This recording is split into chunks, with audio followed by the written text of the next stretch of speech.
On the coldest Christmas Eve Boston had seen in decades, a deaf woman sat alone in a crowded mall food court, tears streaming down her face as families celebrated around her, completely invisible to a world that moved too fast to notice her silence. She had been abandoned by her own blood, left to spend the holiday with nothing but memories of rejection. But across that crowded space, a 7-year-old girl with knowing eyes would tug her father's sleeve and whisper words that would change 3 lives forever. "Daddy, she signs like Emma. She's crying. We have to help her." Stay with me until the end of this story and comment which city you're watching from. I want to see how far this journey of hope has traveled. The fluorescent lights of the Prudential Center Mall buzzed with that particular intensity that comes on Christmas Eve, when every store is bursting with last-minute shoppers and the air itself seems electrified with desperate holiday cheer. Tinny Christmas carols echoed through the corridors, punctuated by the squeals of children and the harried calls of parents trying to corral their excitement. The food court on the 3rd floor was a chaos of humanity. Families clustered around tables laden with mall Chinese food and pizza slices.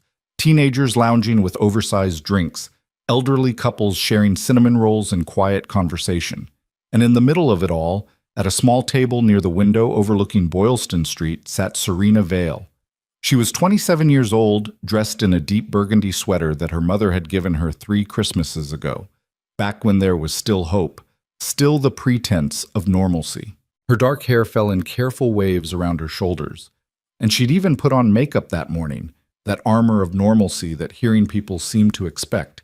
Red lipstick, mascara, the costume of someone who belonged. But Serena didn't belong. Not here, not anywhere. Her phone lay face up on the table beside an untouched cup of coffee that had long since gone cold. The screen was dark now, but she kept staring at it anyway, as if the sheer force of her gaze might make it light up with a different message than the one that had arrived 2 hours ago. "Serena, I'm so sorry, but we're not going to be able to do Christmas dinner this year. Mom's not feeling well, and with everything that's been going on, we just think it's better if we keep it small. Just immediate family. You understand? We'll catch up after the holidays. Merry Christmas. Marissa." Just immediate family.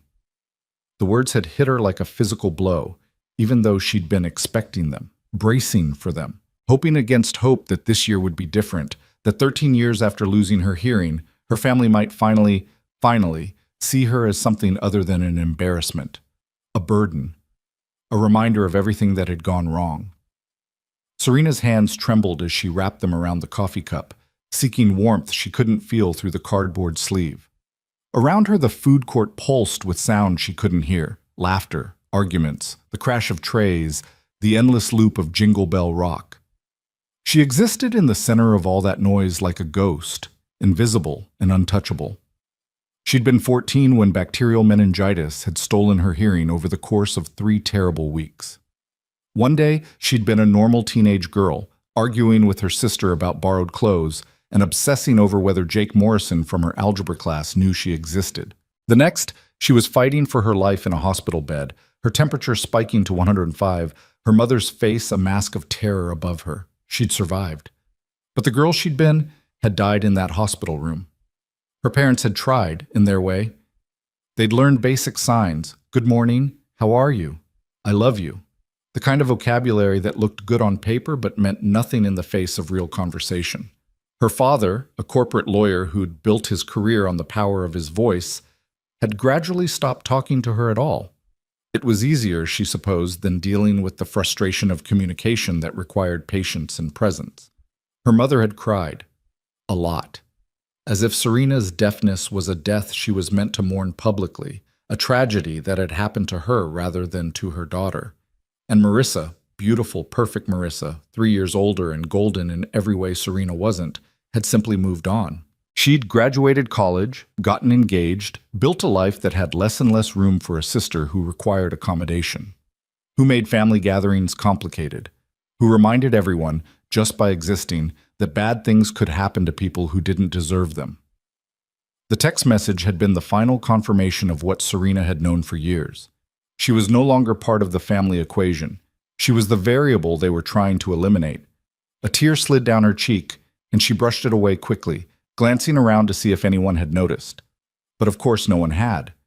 In a crowd of hundreds, she was completely alone. She pulled out her sketchbook, the one constant companion that never asked her to be different than she was. Serena had been drawing since she was 5 years old, but after she lost her hearing, art had become more than a hobby. It had become her voice. The illustrations she created for children's books told stories that didn't require sound, captured emotions that transcended language. Her pencil moved across the page almost without conscious thought, sketching the scene before her. A family of 4 at the table 10 feet away, 2 young boys sticky with ice cream, parents leaning toward each other in that easy intimacy of long partnership. She drew them in loose, expressive lines, capturing the joy she couldn't be part of. She was so focused on the drawing that she didn't notice the little girl watching her. Lucy Brand was 7 years old, small for her age, with dark curls that refused to be tamed and eyes that seemed to see everything. She stood beside her father at the Orange Julius counter waiting for their order, but her attention had snagged on the woman by the window, the pretty lady who was crying while she drew. "Daddy!" Lucy tugged on Ethan's jacket sleeve insistently. Ethan Brand looked down at his daughter with the particular expression of patient exhaustion that belongs exclusively to single parents managing the chaos of holiday shopping. He was 35, tall and lean, with the kind of face that wore stress like a permanent accessory. Not quite handsome, but striking in its intensity. Dark hair graying prematurely at the temples. Blue eyes that crinkled at the corners from smiling through difficult years. "What is it, Luce? Our smoothies are almost ready."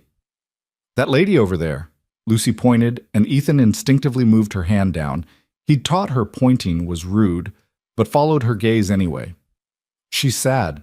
Really, really sad." Ethan saw her then, the young woman in the burgundy sweater sitting alone, tears running down her face while her hand moved across a sketchbook. His first instinct was to look away. It was Christmas Eve. Everyone was dealing with something. It wasn't his business. But Lucy was pulling on his sleeve again, more urgently now. "Daddy, look at her hands. When she's not drawing, look at her hands." Ethan watched. The woman had set down her pencil and was staring at her phone with an expression of such profound hurt that it made his chest tighten. And her hands were moving in small, unconscious gestures. Signs. Understanding clicked into place. "She's deaf," Lucy whispered, and there was something like wonder in her voice.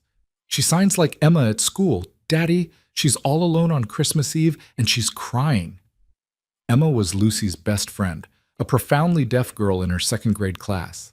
Ethan had learned ASL 2 years ago, so Lucy could communicate with Emma, and his daughter had taken to it with the fluid ease of childhood, becoming completely conversational, while Ethan still struggled with complex grammar. Lucy's world included Emma so naturally that she'd begun to notice deaf people everywhere, in stores, on the subway, in crowds. And she'd begun to notice how often they were ignored.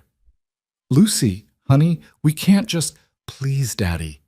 Lucy's eyes were filling with tears now, that empathy that sometimes overwhelmed her small body. "It's Christmas Eve. Nobody should be alone and sad on Christmas Eve. Nobody." Ethan's heart twisted. Lucy's mother had died when she was 3, a brain aneurysm that struck without warning and took her in less than 24 hours. For years, Christmas had been their hardest season, the time when Lucy's missing mother felt most present in her absence. They'd built their own traditions, just the 2 of them, but Ethan knew his daughter understood loneliness in a way most 7-year-olds didn't. "Sir, your order?" The teenager behind the counter was holding out 2 smoothies with an expression of impatience. Ethan took them automatically, his mind already moving through scenarios. They couldn't just walk up to a stranger who was clearly in distress. It would be intrusive, inappropriate. She probably wanted to be left alone. But Lucy was already moving, her small hand wrapping around his with determination, pulling him toward the table by the window. "Lucy, wait!" His daughter ignored him, navigating through the crowd with the confidence of a child on a mission. They were 10 feet away, 5 feet. And then Lucy was standing directly in front of the woman's table, looking up at her with those enormous, earnest eyes.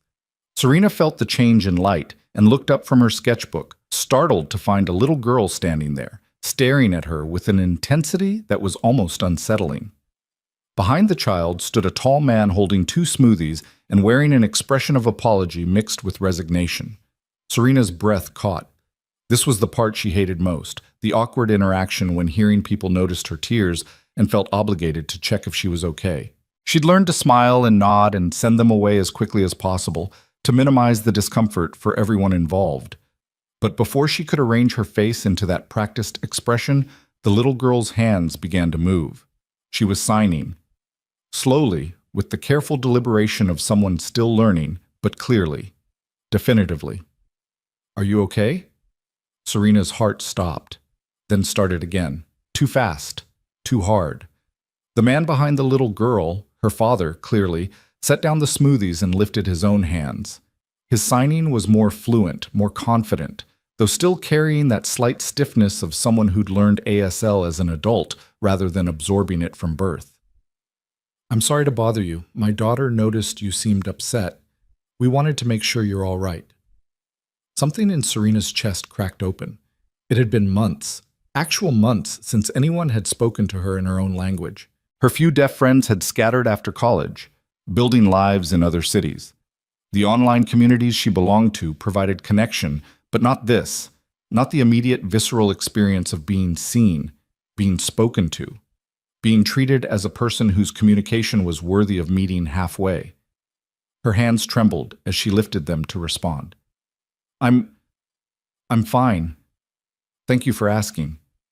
The little girl, she couldn't have been more than 7 or 8, frowned with the particular skepticism of children who haven't yet learned to accept polite lies. "You're crying," she signed, and then paused, searching for words. She fingerspelled something. "SAD. You are sad." "Lucy," the man signed and spoke simultaneously, clearly a habit from raising a hearing child. "We should give her space." But Lucy shook her head stubbornly and looked back at Serena. "It's Christmas Eve. Are you spending it alone?"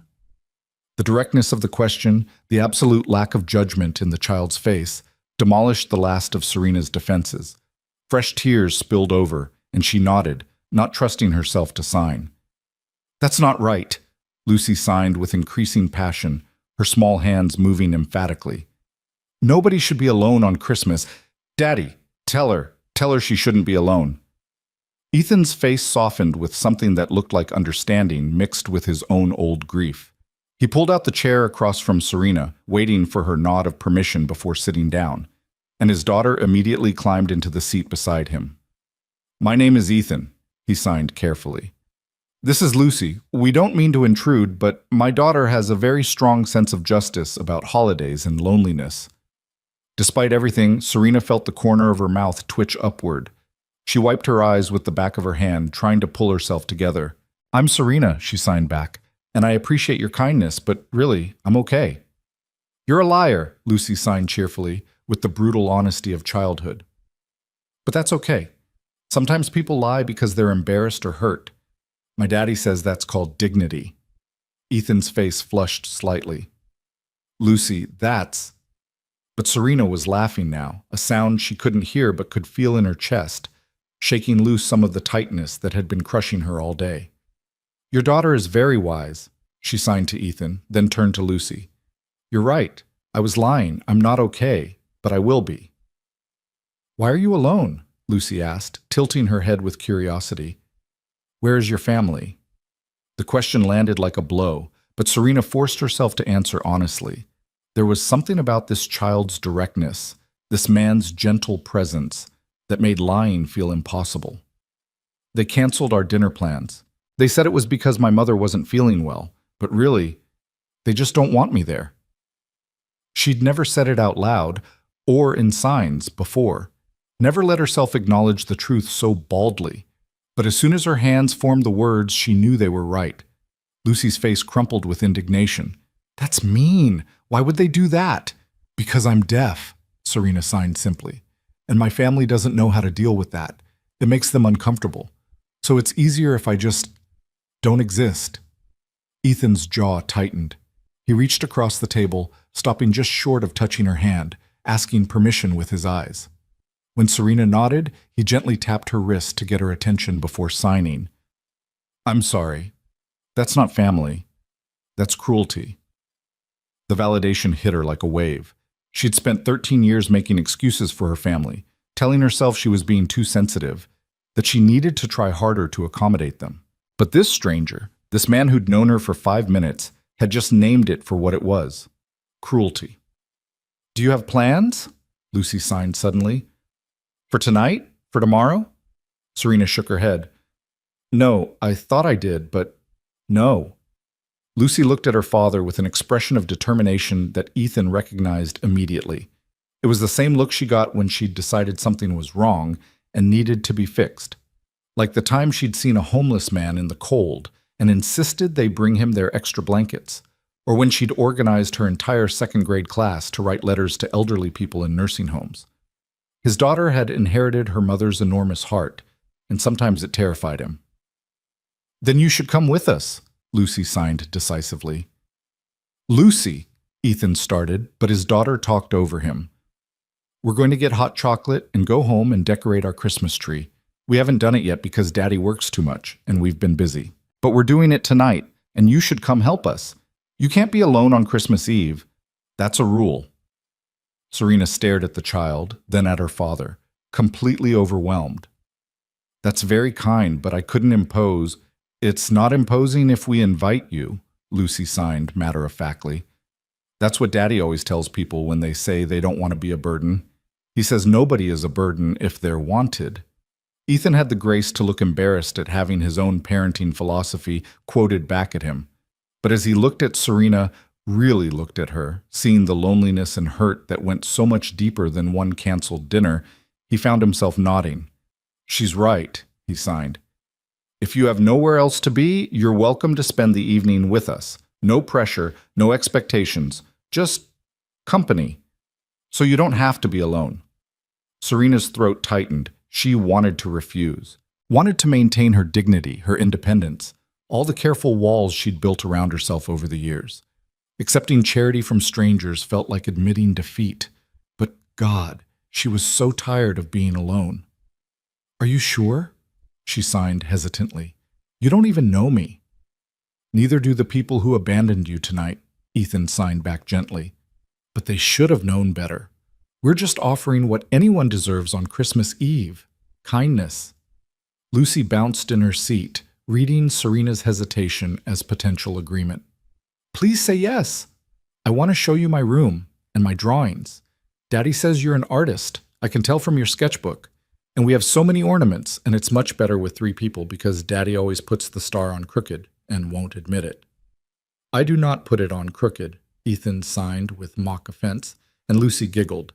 The sound clearly delighted, though Serena couldn't hear it. Serena looked down at her cold coffee, her abandoned sketchbook, the phone that hadn't buzzed with a follow-up message or an apology or any indication that her family had second thoughts about their decision.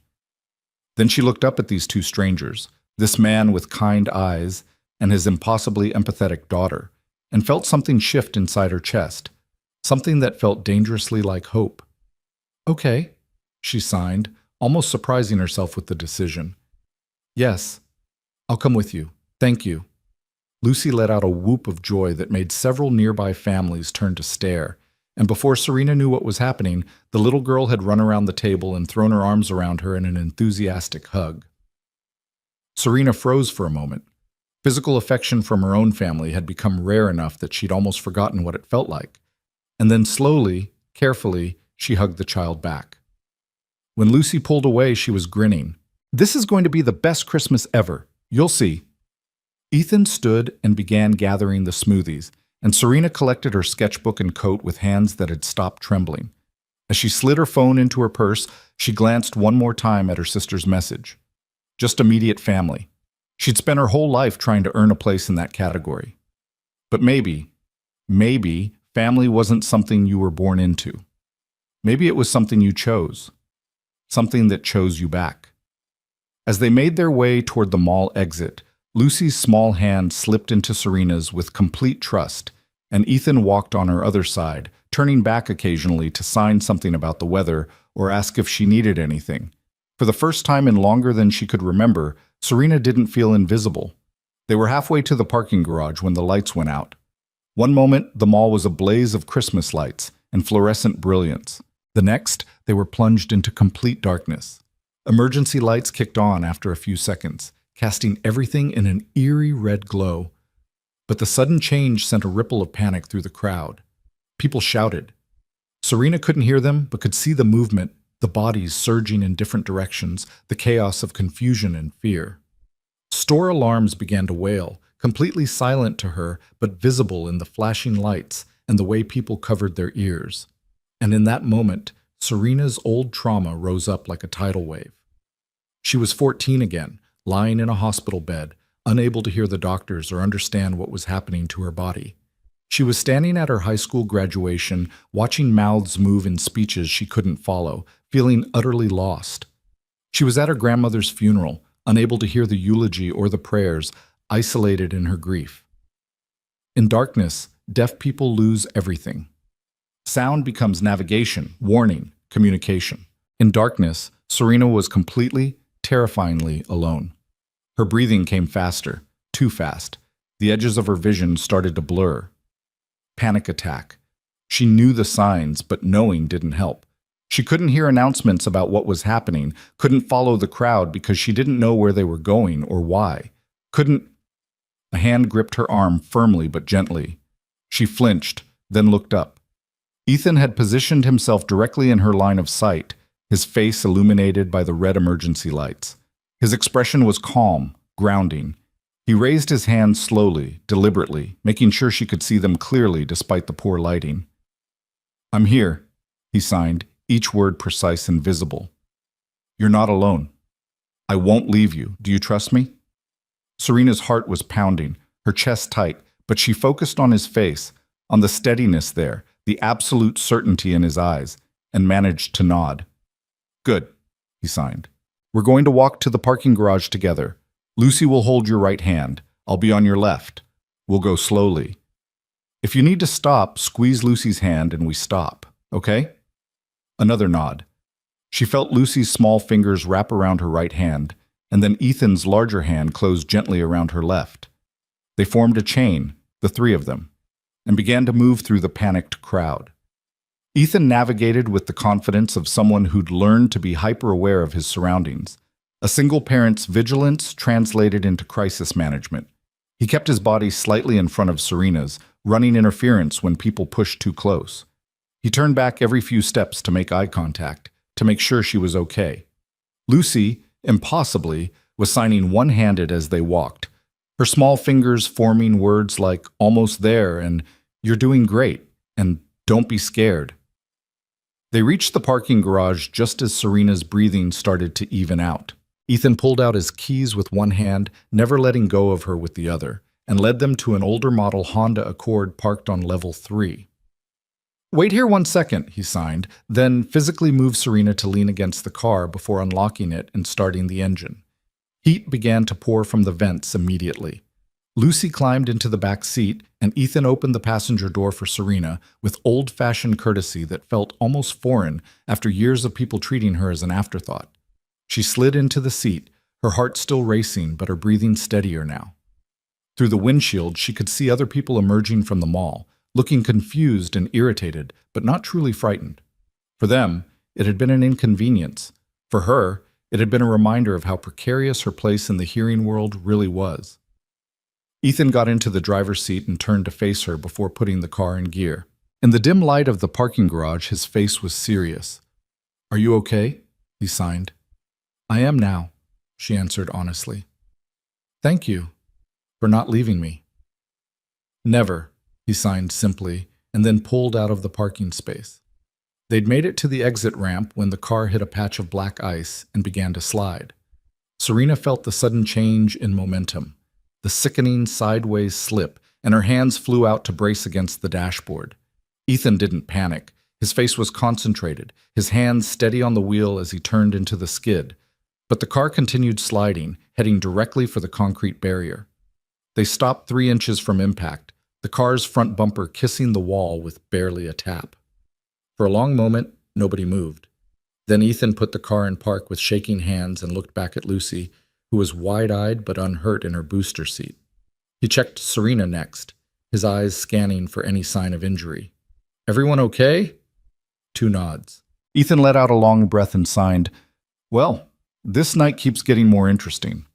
They couldn't stay there. The exit ramp was already backing up with cars behind them, horns honking in irritation. Ethan got out to assess the minimal damage, then carefully drove the rest of the way out of the garage, taking side streets instead of the highway. The snow was falling heavily now, the kind of thick, wet flakes that made Boston look like a Christmas card and driving like a nightmare. Traffic was snarled everywhere, brake lights glowing red through the white curtain. What should have been a 20-minute drive took nearly an hour.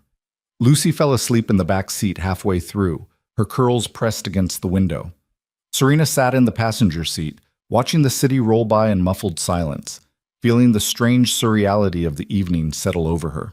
12 hours ago, she had been in her studio apartment, getting ready for Christmas Eve dinner with her family, still believing that maybe this year would be different.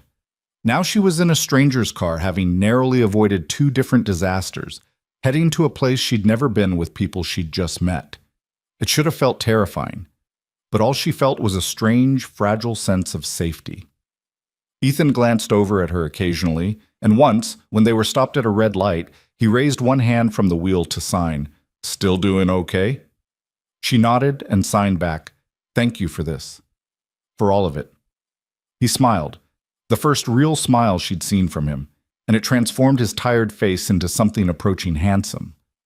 "Lucy would never forgive me if I let you spend Christmas Eve alone. And honestly, neither would I." The light changed and they drove on through the snow. Ethan's apartment was in a modest building in Somerville, the kind of working-class neighborhood where teachers and nurses and single fathers on nonprofit salaries could still afford to live. He carried sleeping Lucy inside first, settling her in her bed without waking her, then came back to help Serena with her coat. The apartment was small, living room, kitchen, 2 bedrooms, 1 bathroom, but it radiated warmth. Children's drawings covered the refrigerator. Books overflowed from shelves in the living room. A half-decorated Christmas tree stood in the corner, its lights unplugged, ornaments stacked in boxes beside it. This was a home, not a house. A home. "Welcome," Ethan signed, looking suddenly self-conscious.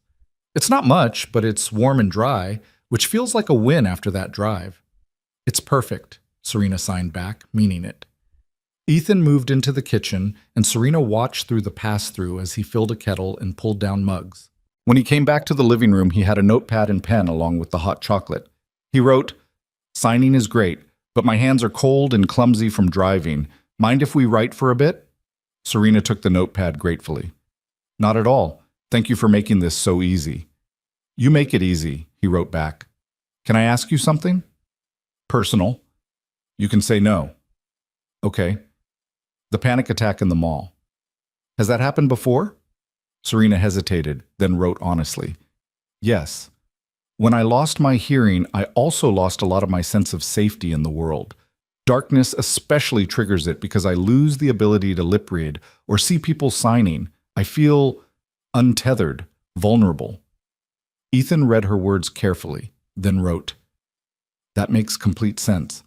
I'm sorry the world doesn't accommodate that better, and I'm sorry your family isn't there to help you feel safe."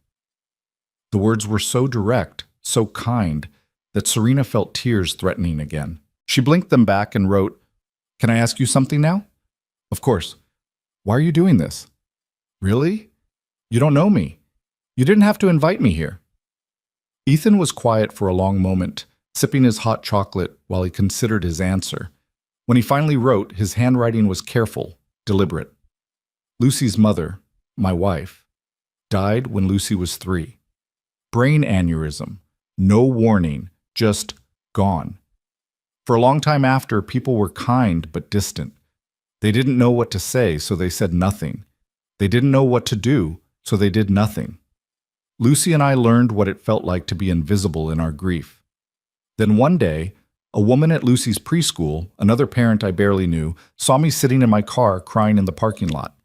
She knocked on the window and said, 'I'm not going to ask if you're okay because you're clearly not, but I'm going to bring you dinner tonight, and we're going to have coffee while your daughter plays with mine, and you're going to tell me what you need.' She didn't wait for permission. She just showed up, and it saved me. It saved us.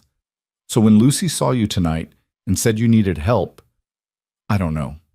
Maybe I was paying it forward, Or maybe I just remembered what it felt like to be the person sitting alone, needing someone to see me. Serena read his words 3 times, her vision blurring with tears. When she finally looked up, Ethan was watching her with an expression of understanding that went beyond sympathy. "You're not alone tonight," he wrote.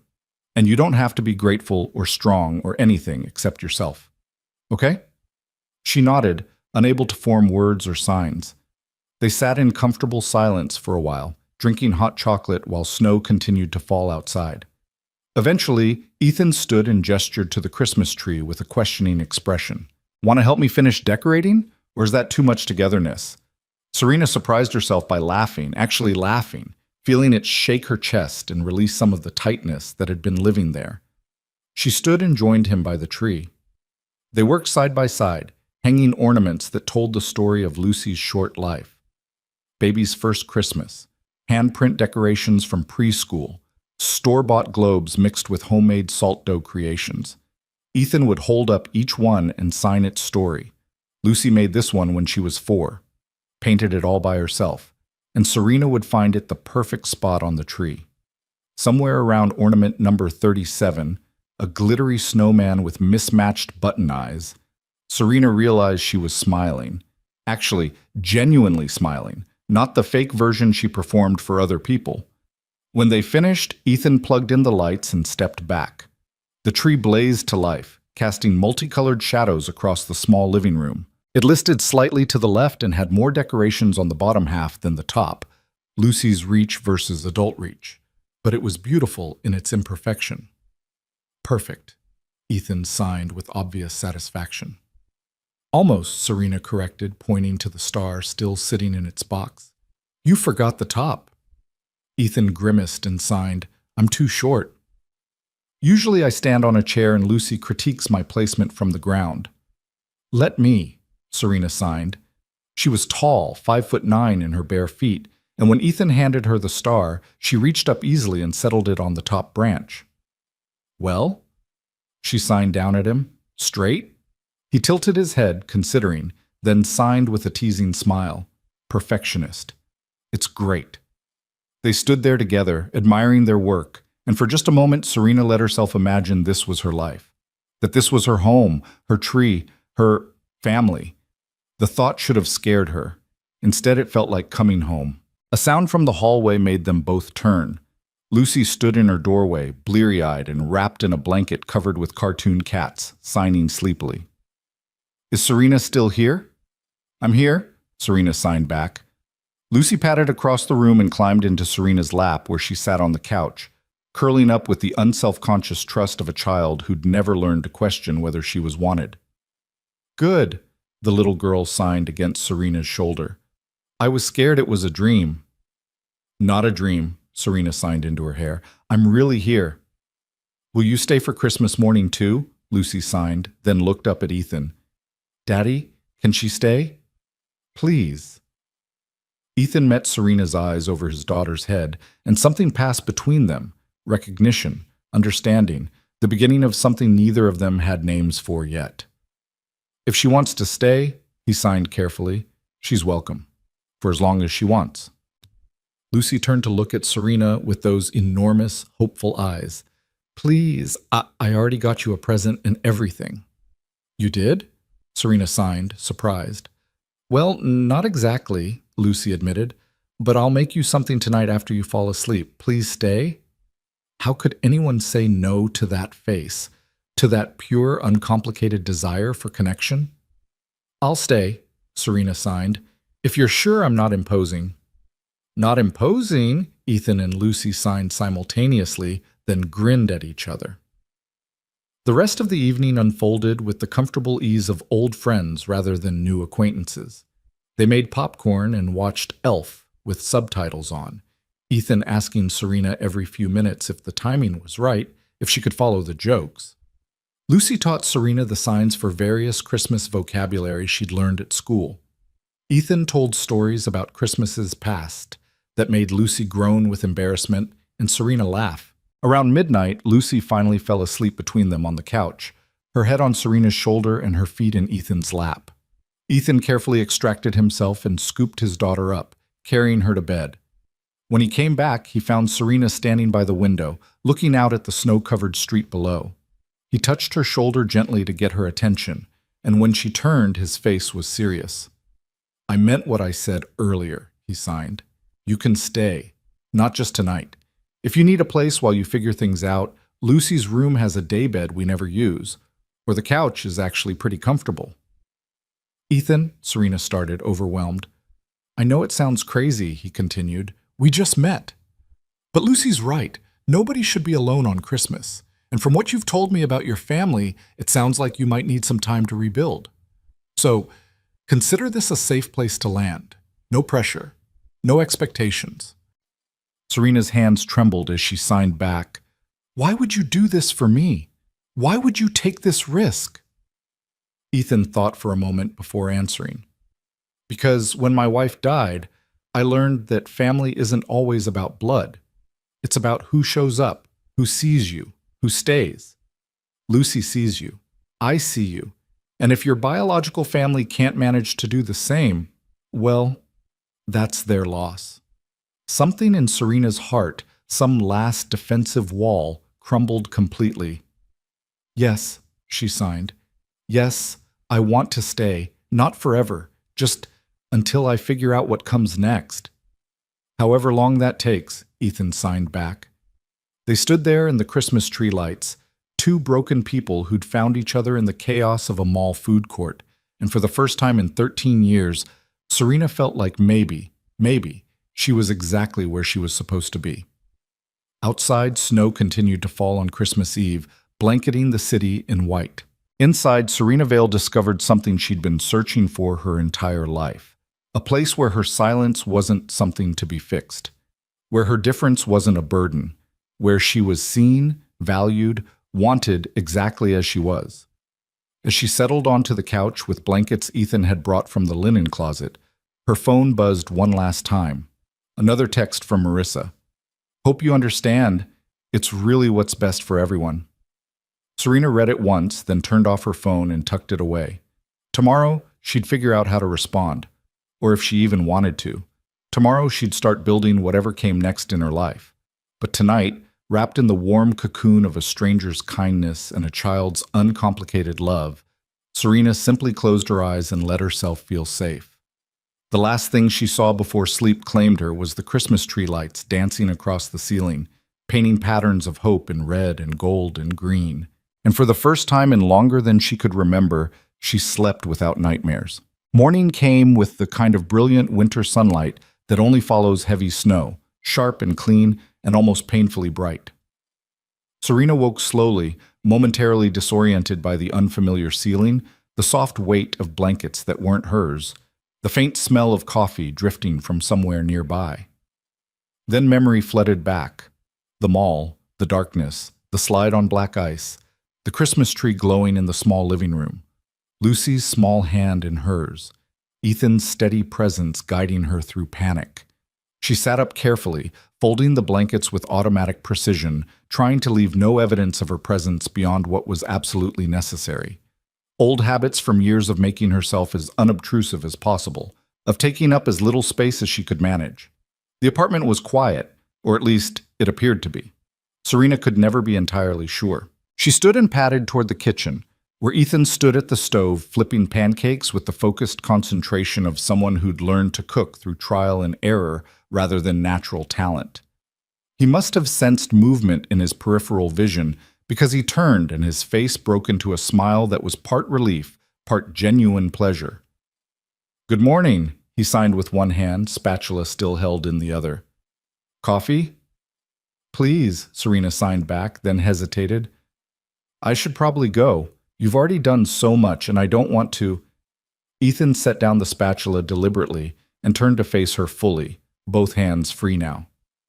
"Serena, stop. You're not imposing.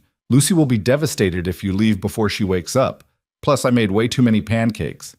He gestured at the tower of increasingly misshapen circles stacked on a plate. "I got ambitious." Despite herself, Serena laughed. "Those are very creative shapes." "The polite word is rustic," Ethan signed with mock dignity.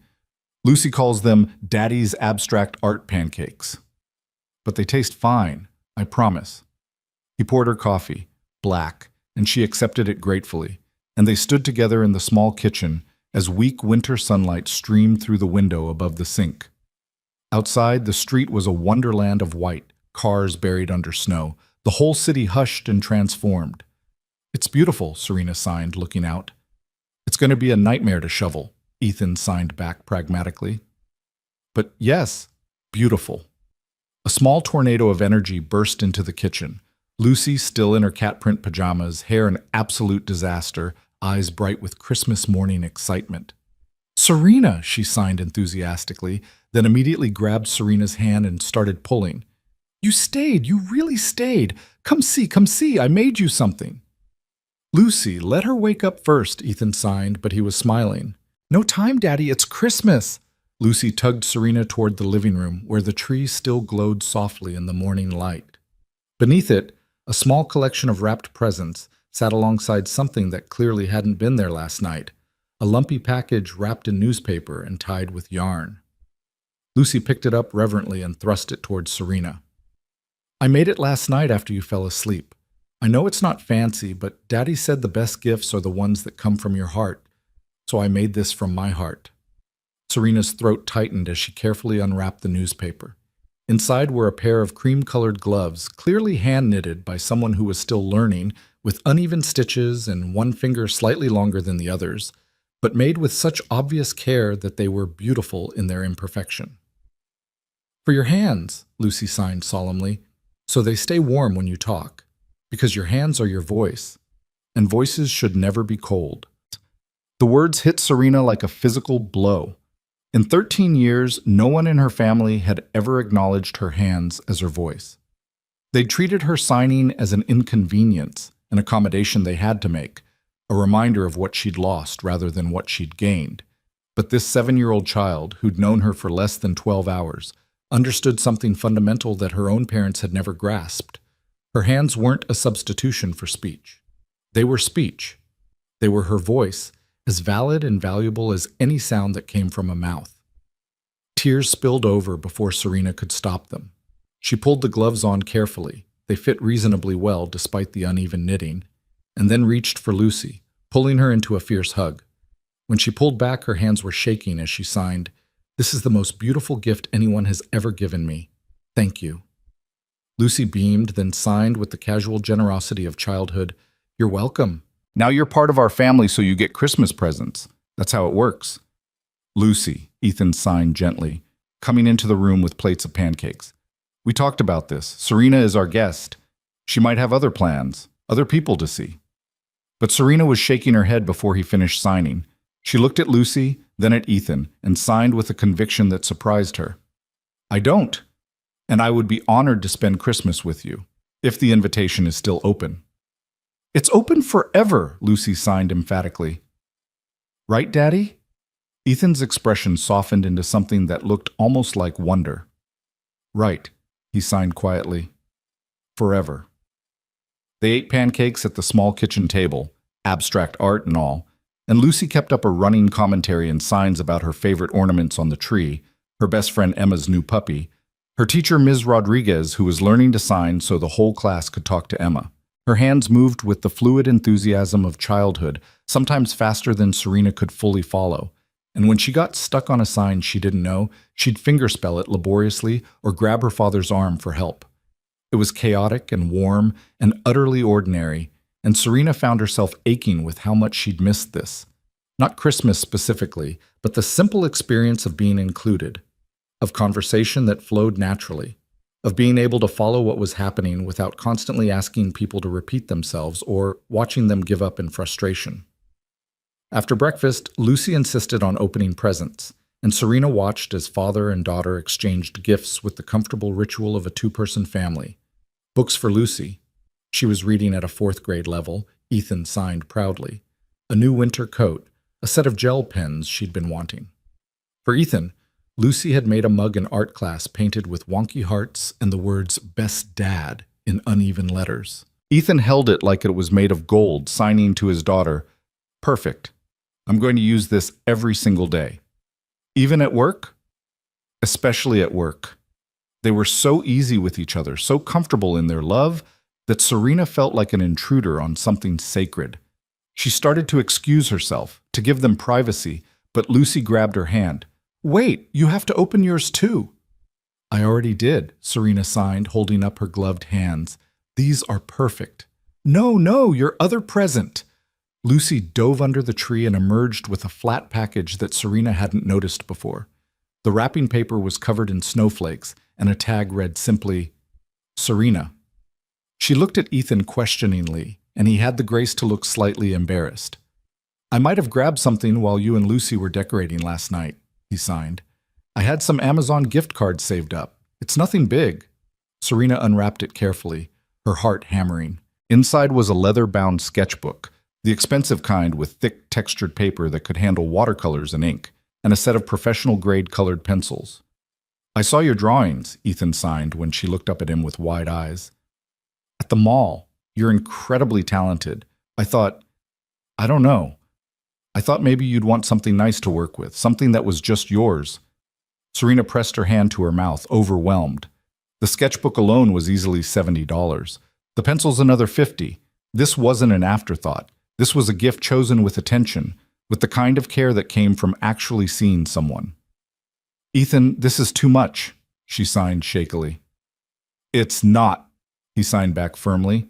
"And you're not allowed to argue on Christmas. Those are the rules." Lucy nodded sagely. "Rules are rules." Serena opened the sketchbook to the first pristine page and ran her fingers over the paper, feeling its texture, its possibility. Then she signed to both of them, words she'd been holding back since she woke up. "I don't know how to thank you, either of you. You've given me more in one night than my own family has given me in years." "Then they're fools," Lucy signed with the blunt honesty of childhood. "And we're lucky, because now we get you." The morning dissolved into the pleasant laziness of holiday routine. Lucy played with her new gel pens at the kitchen table, creating elaborate drawings she insisted on explaining in minute detail. Ethan washed dishes while Serena dried, the two of them falling into an easy rhythm.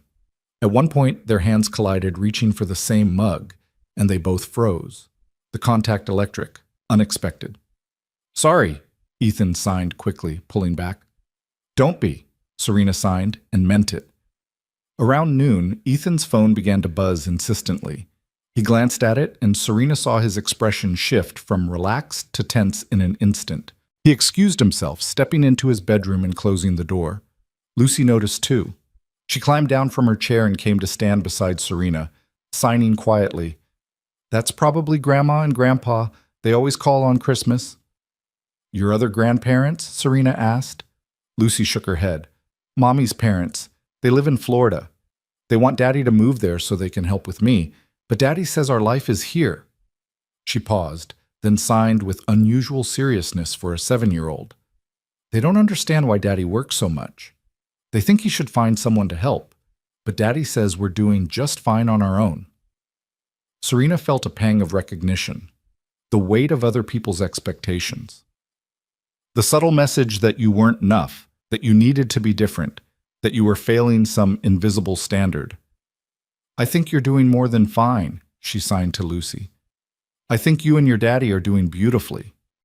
Lucy smiled, then her expression turned calculating, the look of a child formulating a plan. "Serena, can I ask you something?" "Of course." "Are you going to stay with us? Like, really stay? Not just for today?"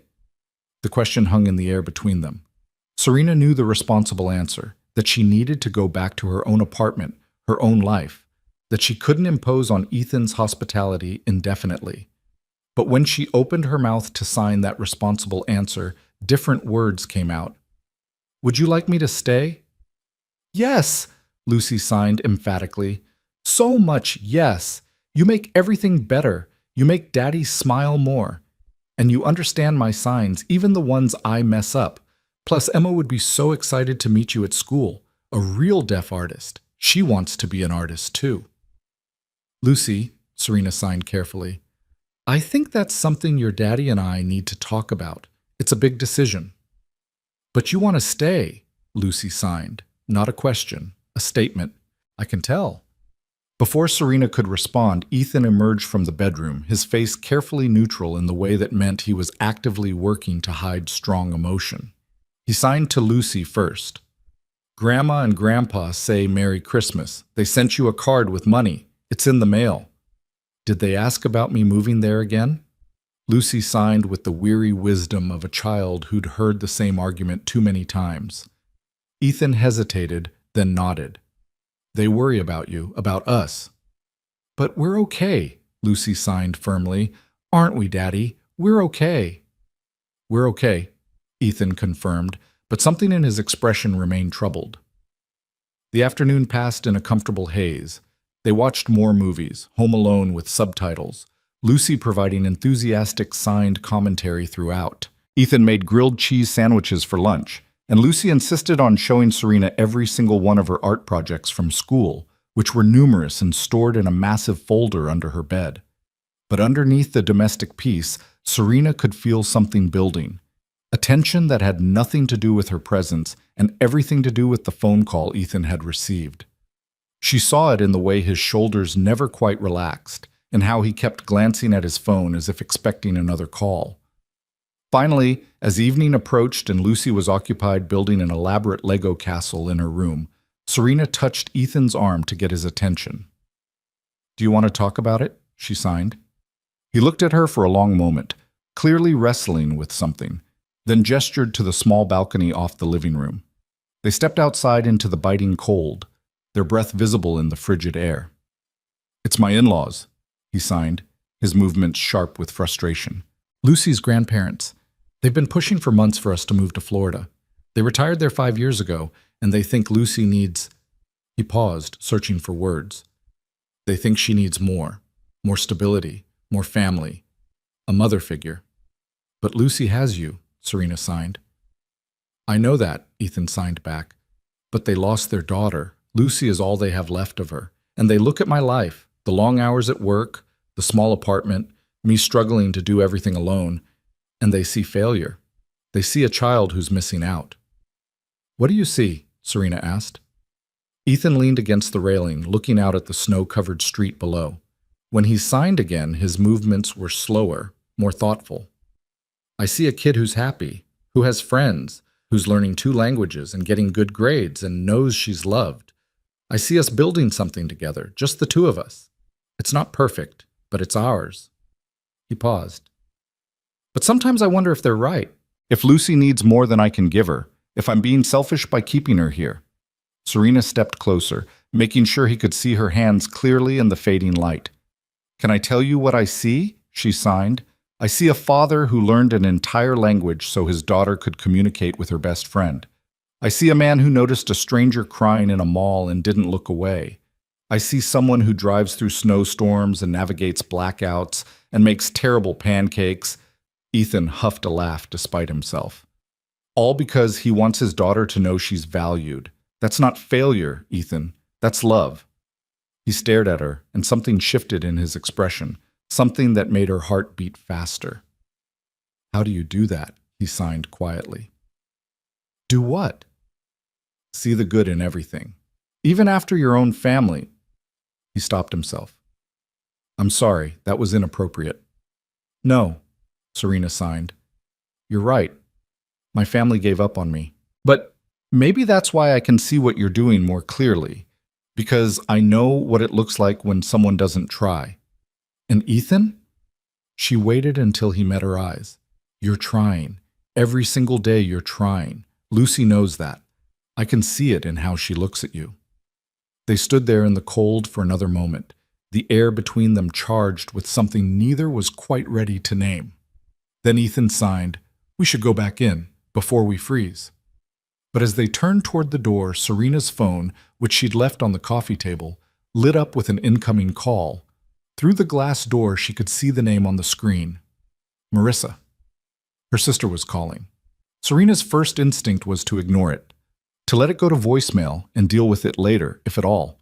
But something made her reach for the door handle, made her step inside and pick up the phone. She couldn't answer it normally. Phone calls were impossible without hearing, but she had a video relay service app that she rarely used because most people found it too cumbersome. She opened it now, hands trembling slightly, and accepted the call.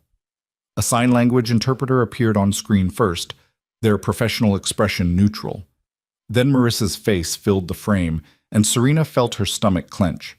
Her sister looked perfect, as always, blonde hair styled in beachy waves, makeup flawless, wearing the cashmere sweater their mother had given her for her birthday.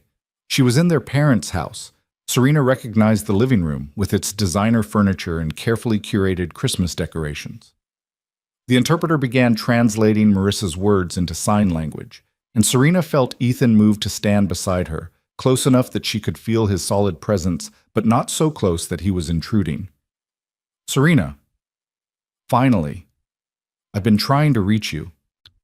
Marissa's face was set in that particular expression of irritation that Serena knew so well, the one that said she was inconvenienced but trying to be patient. "It's Christmas," Serena signed back, and the interpreter voiced her words. "What do you want, Marissa?" "I want to understand why you're ignoring the family. Mom is upset. You didn't even call to wish her Merry Christmas." The audacity of the statement nearly took Serena's breath away. She signed carefully, precisely, making sure every word was clear. "You canceled our plans yesterday. You told me I wasn't immediate family, so I made other plans. That's what you wanted, isn't it?" Marissa's expression flickered, a flash of guilt quickly covered by defensiveness. "That's not fair. Mom wasn't feeling well.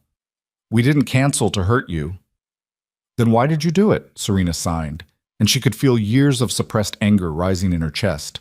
"Why does it always come down to Mom not feeling well, or Dad being too busy, or you having other commitments? Why is there always a reason I can't be included?" "That's not true," Marissa said, but she wouldn't meet the camera's eyes. "We include you. We always invite you to things. And then you cancel. Or you forget to tell me plans changed. Or you have conversations at family dinners that I can't follow because nobody will slow down or face me or use the sign language you promised you'd learn." "That's not fair." Marissa's voice was rising now. Serena could see it in the interpreter's increased emphasis. "We've tried. We've really tried. But you have to understand, it's hard for us too. It's exhausting having to accommodate." "Accommodate," Serena signed, cutting her off. "That's the word you always use. Like I'm a burden you have to manage, instead of a person you're supposed to love." Lucy had emerged from her room, drawn by the commotion. She stood in the hallway, watching with wide eyes. Ethan noticed and signed to her. "It's okay. Serena is talking to her sister. Give them privacy." But Lucy shook her head and came to stand beside Serena, slipping her small hand into Serena's free one.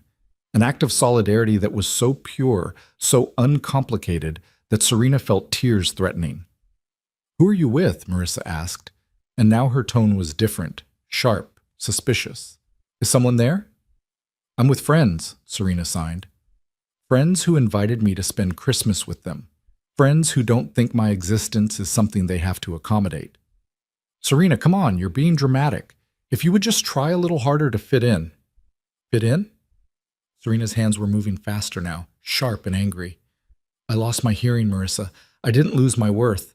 I didn't lose my right to be treated like a member of this family. But you all treated my deafness like a death. Like I died and left behind this defective replacement you didn't know what to do with." "That's not... We never said..." "You didn't have to say it." Serena was crying now, tears running down her face, but her hands didn't falter. "You showed it. In every canceled plan, every conversation that happened around me instead of with me. Every time you made me feel like loving me was too much work." There was a long pause. On the screen, Marissa looked away, and when she looked back, there were tears in her eyes too. "I don't know how to fix this," she said quietly. "I don't know how to be what you need." "I needed you to try," Serena signed. "That's all, just to try. To learn my language, to include me. To see me as your sister instead of as a problem to solve." "I do see you as my sister." "No," Serena signed, and there was a finality in the motion. "You see me as the person I used to be. The hearing girl I was before I got sick.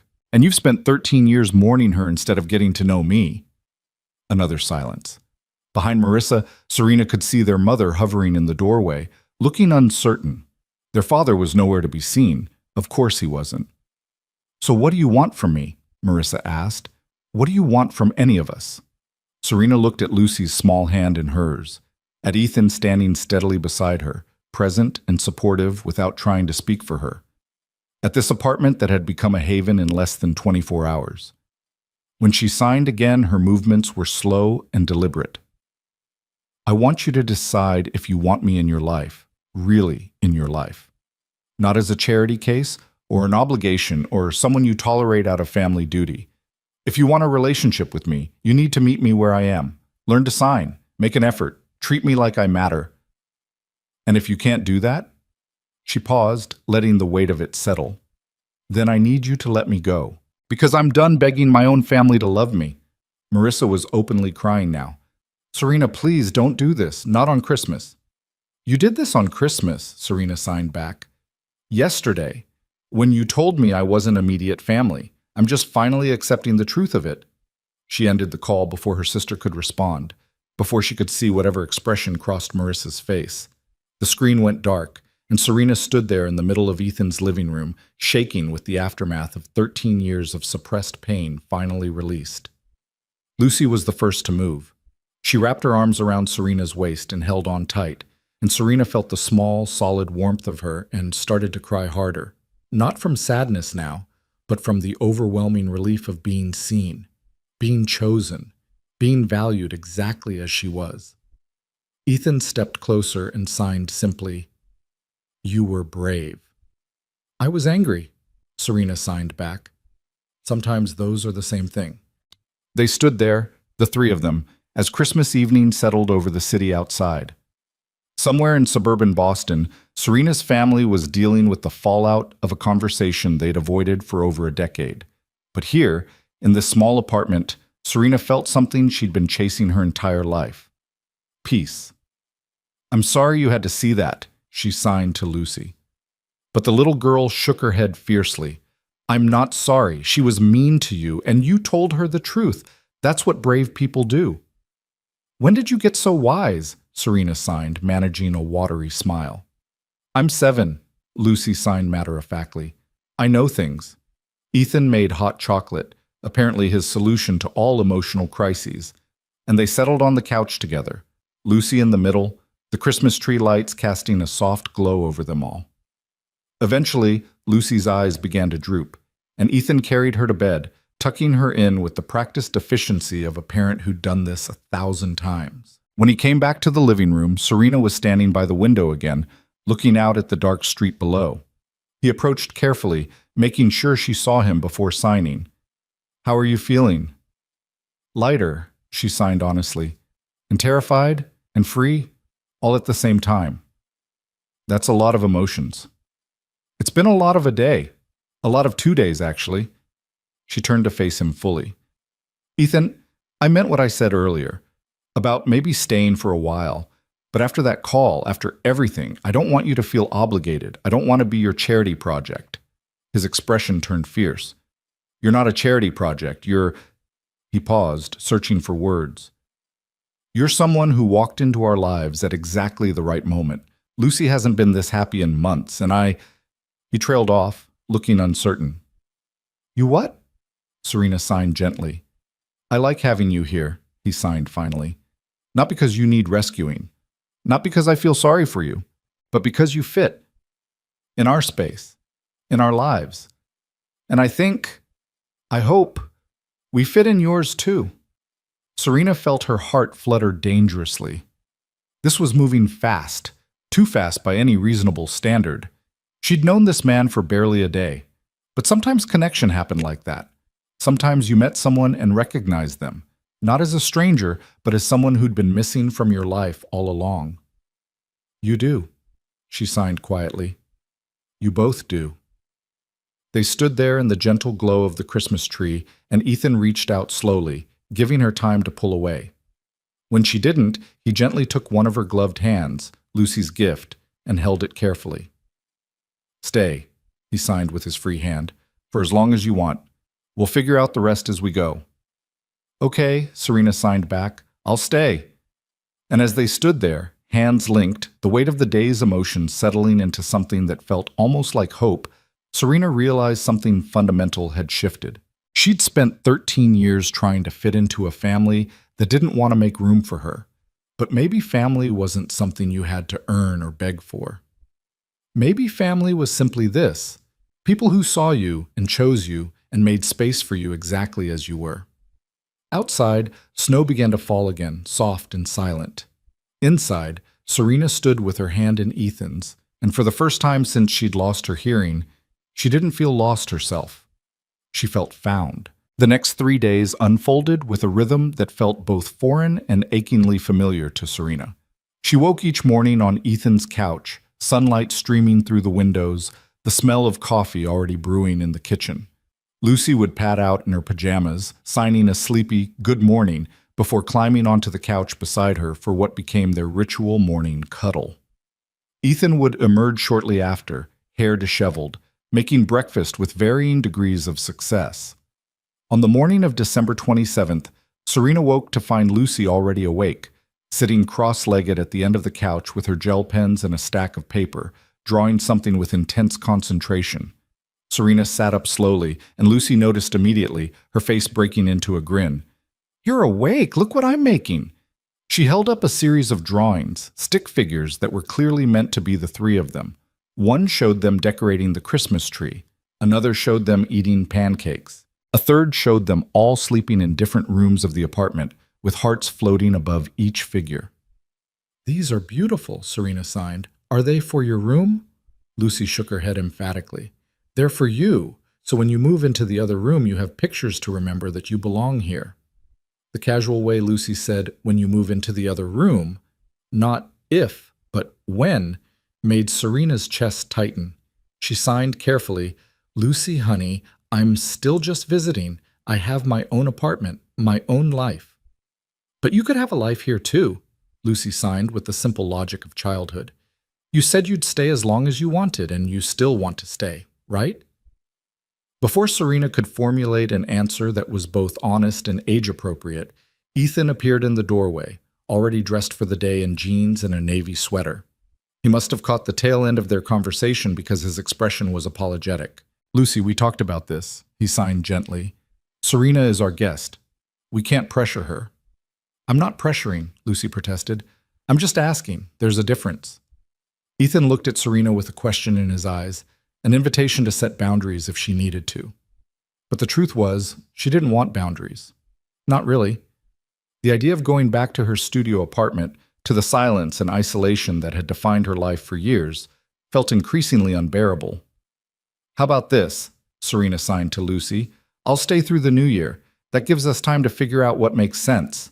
Deal?" "Deal," Lucy signed enthusiastically, then immediately returned to her drawings, satisfied with this victory. Ethan caught Serena's eye and signed, "Coffee?" They moved into the kitchen together, and once they were out of Lucy's sightline, Ethan signed more seriously. "I'm sorry if she's being too much. She gets attached quickly, and after her mom—" He paused, searching for words. "She's always looking for people to love. Sometimes it comes on strong." "It's not too much," Serena signed back. "If anything, it's healing. To be wanted that simply, without conditions or expectations." "Have you heard from your family again?" Ethan asked, pouring coffee into 2 mugs, one of which was Lucy's handmade Best Dad creation. Serena shook her head. "Marissa texted yesterday, said we should talk when everyone's calmed down. My mother sent a message saying I hurt my sister's feelings and owe her an apology." "Are you going to apologize?" "For what?" Serena signed, her movements sharp. "For finally telling the truth? For refusing to pretend their neglect is acceptable?" Ethan set down his coffee and signed carefully, "I don't think you should apologize, but I also think, and tell me if I'm overstepping, but I think you need to decide what you actually want from them. Are you done completely, or are you leaving the door open?" It was a fair question, one Serena had been avoiding thinking about too deeply. "I don't know," she signed honestly. "Part of me wants to cut them off completely, to stop letting them hurt me. But another part keeps hoping they'll wake up and realize what they're losing."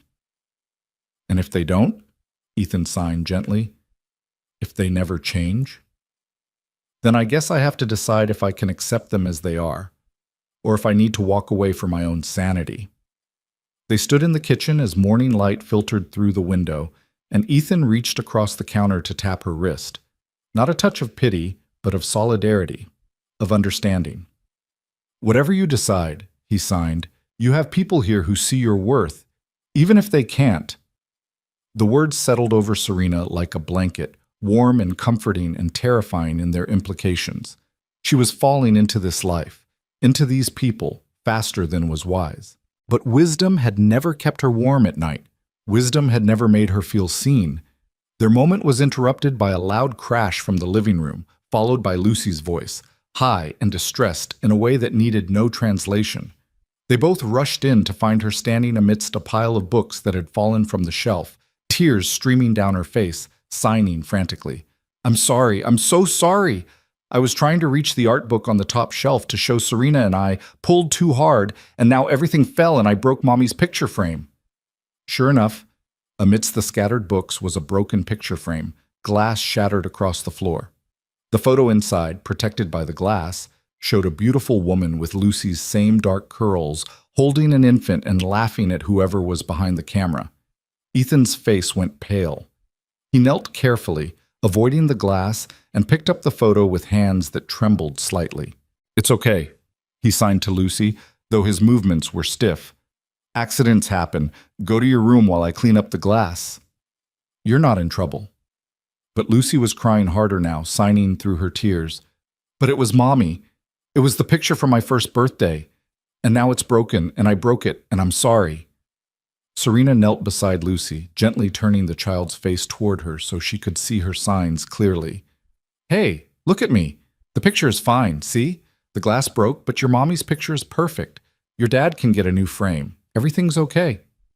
"But Daddy's sad," Lucy signed, and it was said with such perceptiveness that Serena's heart ached. "He gets sad when he looks at Mommy's pictures. I know he tries to hide it, but I can tell."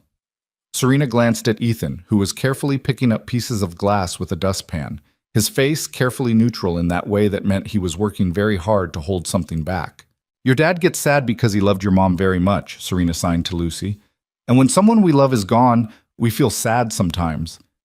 But that's okay. Sad isn't bad. It just means we remember them." "Do you get sad about your family?" Lucy asked with the directness that children specialize in. "Sometimes," Serena signed honestly, "but I'm learning that family isn't just about blood. It's about who chooses to love you." Lucy processed this, then signed quietly, "I choose to love you." The words hit Serena like a physical force. She pulled Lucy into her arms and held her tight, this child who had no reason to love her except that she'd decided to. This little girl whose heart was so big it seemed impossible that one small body could contain it all. When she pulled back, Ethan had finished cleaning up the glass and was standing with the photo in his hands, his expression unreadable. "Lucy, why don't you show Serena your art supplies in your room?" he signed. "I'll be there in a minute." Lucy nodded and took Serena's hand, pulling her down the hallway.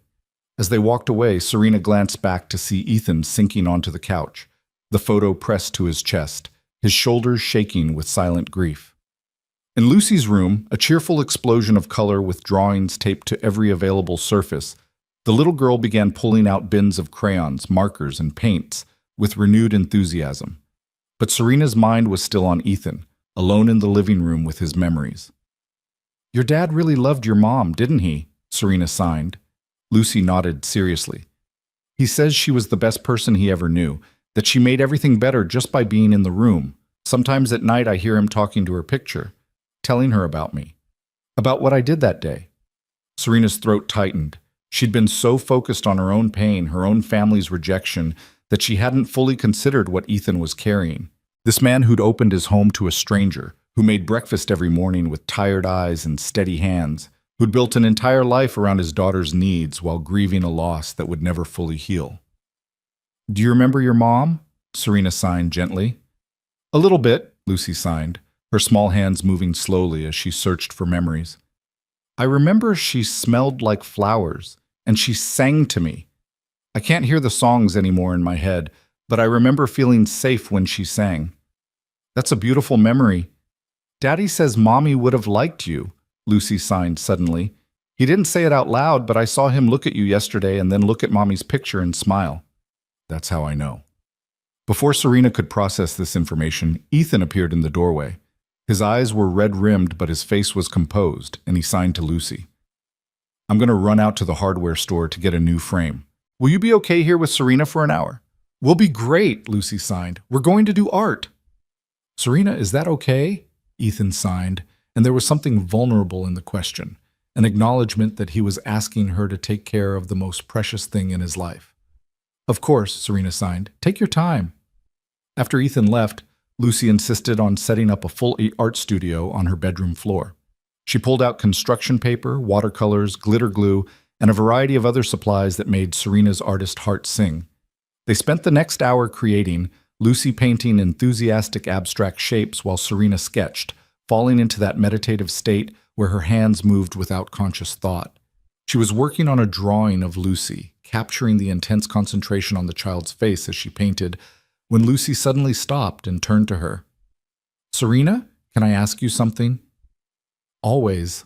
Do you think you could be my bonus mom? The question hung in the air between them, innocent and devastating in its simplicity. What do you mean by bonus mom? Serena signed carefully. Emma has a bonus mom, Lucy signed. Her parents got divorced, and her dad got married again, and Emma says she has her real mom and her bonus mom, and both of them love her. I don't have a mom at all. But if you stayed, maybe you could be my bonus mom? Serena's hands froze mid-sign. How did you explain to a 7-year-old that the adult world was complicated? That just because you cared for someone, loved someone even, didn't mean you could simply step into a role that enormous? Lucy, she signed slowly, being someone's mom is a very big responsibility. It's not something that happens quickly. And your dad and I, we're friends. We're not... She struggled to find age-appropriate language. We're not together in the way that people usually are when they become someone's parents. But you could be, Lucy signed with the absolute certainty of a child who hasn't learned that wanting something isn't enough to make it real. You like each other, I can tell. And you're already kind of like a family. Kind of like a family isn't the same as being a family, Serena signed gently. Lucy's face fell, and Serena immediately felt terrible. She reached out and pulled the little girl close. But you know what? She signed when Lucy looked up at her. Even if I'm not your bonus mom, I can still be someone who loves you, someone who's in your life. That's important too, isn't it? I guess, Lucy signed, but she looked unconvinced. They went back to painting, but the easy atmosphere had shifted. Serena could feel Lucy's disappointment like a physical presence in the room, and it made her chest ache. She hadn't intended to hurt this child, hadn't intended to become so important to her so quickly. But wasn't that what she'd done? She'd let herself fall into this family's life without thinking about the implications, without considering what it would mean when, if, she left.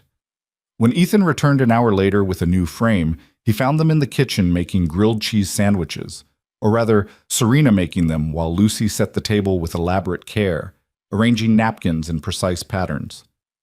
Something wrong? Ethan signed to Serena, clearly picking up on the tension. Later, she signed back, glancing meaningfully at Lucy. They ate lunch with Lucy, chattering about her drawings, showing her father each one, and explaining the complex narratives behind them. Ethan listened with the patience of a parent who'd heard thousands of such explanations and would happily hear thousands more, and Serena watched them with a growing sense of both longing and fear. After lunch, Lucy settled in for her afternoon quiet time. Not quite a nap anymore, Ethan explained, but an hour where she read or played quietly in her room. It was a routine he'd established when she was younger to preserve his own sanity, and he'd maintained it as sacred time even as she'd grown older. Once Lucy's door was closed, Ethan turned to Serena with concerned eyes. What happened? Serena explained the conversation about bonus moms, watching Ethan's expression shift from confusion to understanding to something that looked like guilt. I'm sorry, he signed. I should have seen this coming. Should have talked to her about boundaries. It's not your fault, Serena signed. She's 7. She sees things in simple terms. But Ethan, we need to be honest about what this is, what I'm doing here. What do you think you're doing here? Ethan signed, and there was something careful in the question, as if he was afraid of the answer. I don't know anymore, Serena signed honestly. I came to your house on Christmas Eve because I had nowhere else to go. But it's been 3 days and I'm still here, and Lucy is getting attached, and I. She paused, searching for courage. I'm getting attached too, to both of you, and that scares me. Why does it scare you? Because what happens when reality catches up? Serena signed, her movements sharp with frustration. When you both realize that having me here is complicated, when Lucy's grandparents find out you're living with a deaf woman you barely know, when I can't find work and become a financial burden, when. Ethan reached across the counter and gently touched her wrist, stopping her spiral. You're borrowing trouble, he signed. Those are all what-ifs. Right now, in this moment, having you here works. Lucy is happy. I'm happy. And unless I'm completely misreading things, you're happy too. I am, Serena admitted, but happiness doesn't pay rent. It doesn't solve the practical problems of me living in your space indefinitely. Then we solve them, Ethan signed simply. Together. If you want to stay, really stay, then we figure out how to make it work. You're an illustrator. Can't you do that from anywhere? In theory, Serena signed, but I've been struggling to find work. Most publishers want to work with people they can call on the phone, have easy video meetings with. My deafness becomes a complication they'd rather avoid. That's their loss, Ethan signed firmly. Have you tried reaching out to deaf organizations or schools or. He paused, thinking. What about children's books specifically about deaf characters? Or books that are designed to be bilingual, English and ASL?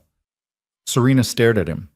In all her years trying to break into illustration, she'd never considered specializing in deaf representation. She'd been so focused on proving she could do everything hearing illustrators could do that she'd never stopped to think about the unique perspective she could offer. That's actually a really good idea, she signed slowly. I have them occasionally, Ethan signed with a slight smile. Look, Serena, I know this is all happening fast. Too fast, probably. But sometimes the best things in life come when we stop overthinking and just let them happen. Is that what you think this is? Serena signed. One of the best things? Ethan held her gaze for a long moment before signing. I think you showing up in our lives was the best thing that's happened to us in 4 years. And I think if you're willing to take the risk, we'd like you to stay. Not as a guest, as part of this family. The words hung between them, loaded with implications neither was quite ready to fully examine. Before Serena could formulate a response, there was a sharp knock at the door. Ethan frowned. They weren't expecting anyone, and moved to check the peephole. When he turned back to Serena, his face was pale. It's your sister, he signed. Serena's stomach dropped.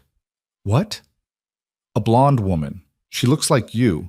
She's signing something at the door. I can see her hands through the window. Serena's mind raced. How did Marissa even know where she was? Had she somehow tracked her phone, put out some kind of missing person alert? I'll deal with it, she signed, moving toward the door. You don't have to, Ethan signed quickly. I can send her away. But Serena shook her head. No, if she came all the way here, I need to face her. She opened the door to find Marissa standing in the hallway, dressed impeccably in a camel-colored coat and leather boots, her makeup flawless despite the cold. But her eyes were red-rimmed, and there was something frantic in her expression that Serena had never seen before. How did you find me? Serena signed coldly. Marissa pulled out her phone and opened it to show a tracking app. You're on Mom and Dad's family phone plan. I used the location feature. She had the grace to look embarrassed. I know it's invasive, but you weren't answering my texts and I was worried. Worried, Serena signed flatly. That's rich. Can we talk? Marissa signed and her movements were clumsy, years of disuse evident in every awkward gesture. Please, I came all the way here. Serena wanted to say no, wanted to slam the door in her sister's face the way her sister had been slamming metaphorical doors on her for years. But she could feel Ethan's presence behind her, could imagine what he would say about giving people chances. And against her better judgment, she stepped aside. Fine, but not here. She turned to Ethan and signed, There's a coffee shop on the corner, right? We'll go there. Are you sure? Ethan signed. Do you want me to come with you? No, Serena signed. This is something I need to do alone. But as she grabbed her coat, still wearing Lucy's gloves, Ethan caught her hand and signed quickly, "If you need me, text. I'll come immediately." The simple assurance settled something in Serena's chest. She had backup. She had people who would come if she called. That was more than she'd had 3 days ago. The coffee shop was nearly empty in the post-holiday lull, just a few students on laptops and an elderly couple sharing a muffin. Serena and Marissa ordered, Serena writing her order on her phone, Marissa speaking hers, and settled at a table in the back corner where they could have privacy. For a long moment, neither of them moved. Then Marissa pulled out her phone again and opened a notes app, typing quickly. She turned it to show Serena, "I'm sorry my signing is terrible. I should have practiced more." "You should have practiced it all," Serena signed back, and Marissa had to look up the signs on her phone to understand, which proved Serena's point more effectively than words could have. Marissa typed again. "I know you're angry, you have every right to be, but can you please just listen? I came here because I need to say things I should have said years ago." Serena gestured for her to continue, her expression guarded. Marissa took a shaky breath and started typing, pausing occasionally to compose her thoughts. "When you lost your hearing, I was 17. I was getting ready for college, thinking about my future, completely wrapped up in my own life. And then suddenly, you were sick, and everything changed. Mom fell apart. Dad threw himself into work. And I didn't know what to do. You were my little sister, the one who always copied me, who wanted to do everything I did. And then you couldn't hear me anymore, and I didn't know how to be your sister." Serena's hands remained still, her face carefully neutral. Marissa continued typing, tears starting to slide down her carefully made-up face. "I handled it badly. I know that. I made your disability about me, about how hard it was for me, how much it changed my life. I never stopped to think about what you were going through, what you were losing. And then years passed, and it got easier to just not deal with it, to make excuses, to cancel plans, to let you fade into the background of our family, because confronting my own guilt and selfishness was too hard." She paused, wiping her eyes, then typed more. "The truth is, I've been jealous of you." Serena's eyes widened. She made a sharp gesture. "What?" "Jealous," Marissa typed. "Because even after losing your hearing, even after everything our family put you through, you built a life. You became an artist. You learned to be independent. You're stronger than I ever was. And I resented you for that. I resented that you didn't need us, that you found ways to be happy without us. It made me feel like a failure as a sister." Serena's hands moved before she could stop them, sharp and angry. "So you made it worse? You pulled away more? That's your logic?" Marissa watched her signs using a translation app on her phone to catch what she didn't understand, then typed back. "I know it doesn't make sense. But when you're drowning in your own insecurity, you don't think logically. You just react. And I reacted by pushing you away before you could push me away." "I was wrong," she typed, the words appearing slowly, deliberately. "About all of it. You were right on the phone. I have been mourning the sister I lost instead of getting to know the sister you became. And that's not fair to you. It's not fair to either of us." Serena felt something crack in her chest, not breaking, but opening. She signed slowly, and Marissa struggled to follow. "Why now? Why are you here now after 13 years of not trying?" Marissa typed, "Because Mom asked me what I would tell you at your funeral. She asked if I could live with myself if something happened, and the last thing I said to you was that you weren't immediate family. It's morbid, I know. But it made me realize I don't want that to be our story. I don't want to lose you completely because I was too proud or too scared or too lazy to do the work." She set down her phone and looked directly at Serena, and for the first time in years, Serena saw her sister. Really saw her. Not the perfect, untouchable Marissa who seemed to glide through life without effort, but a flawed, frightened woman who'd been drowning in her own inadequacy and taking it out on the people around her. Marissa picked up her phone again and typed, "I can't promise I'll be perfect. I can't promise I'll learn to sign fluently overnight or that I'll never make mistakes. But I want to try. Really try this time. If you'll let me." Serena sat back in her chair, her mind spinning. This was what she'd wanted. Her family to acknowledge their failures, to commit to doing better. But now that it was happening, she felt strangely hollow. Because she knew, on some deep level, that even if Marissa meant every word, it might not be enough to repair 13 years of damage. She signed slowly, carefully, making sure Marissa watched her hands. "I want to believe you," she signed, and Marissa frantically typed the signs into her translation app. "But I've believed promises before. From you, from Mom and Dad, promises to learn to sign, promises to include me, promises that things would get better, and they never did."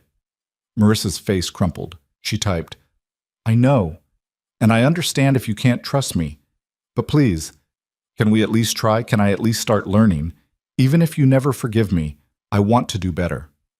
"Why?" Serena signed. "If not for me, then why?" Marissa was quiet for a long moment, then typed something that made Serena's breath catch. "Because I want my sister back. And because I'm getting married in April, and I can't imagine walking down that aisle knowing you hate me. Knowing I destroyed something that should have been forever." Serena felt tears building behind her eyes. She signed something short, sharp. "I don't hate you." Marissa looked up from her phone, confused.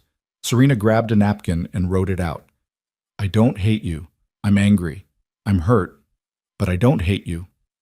Marissa started crying in earnest now, and Serena found herself reaching across the table, taking her sister's hand in her gloved one, Lucy's gift warming both of them.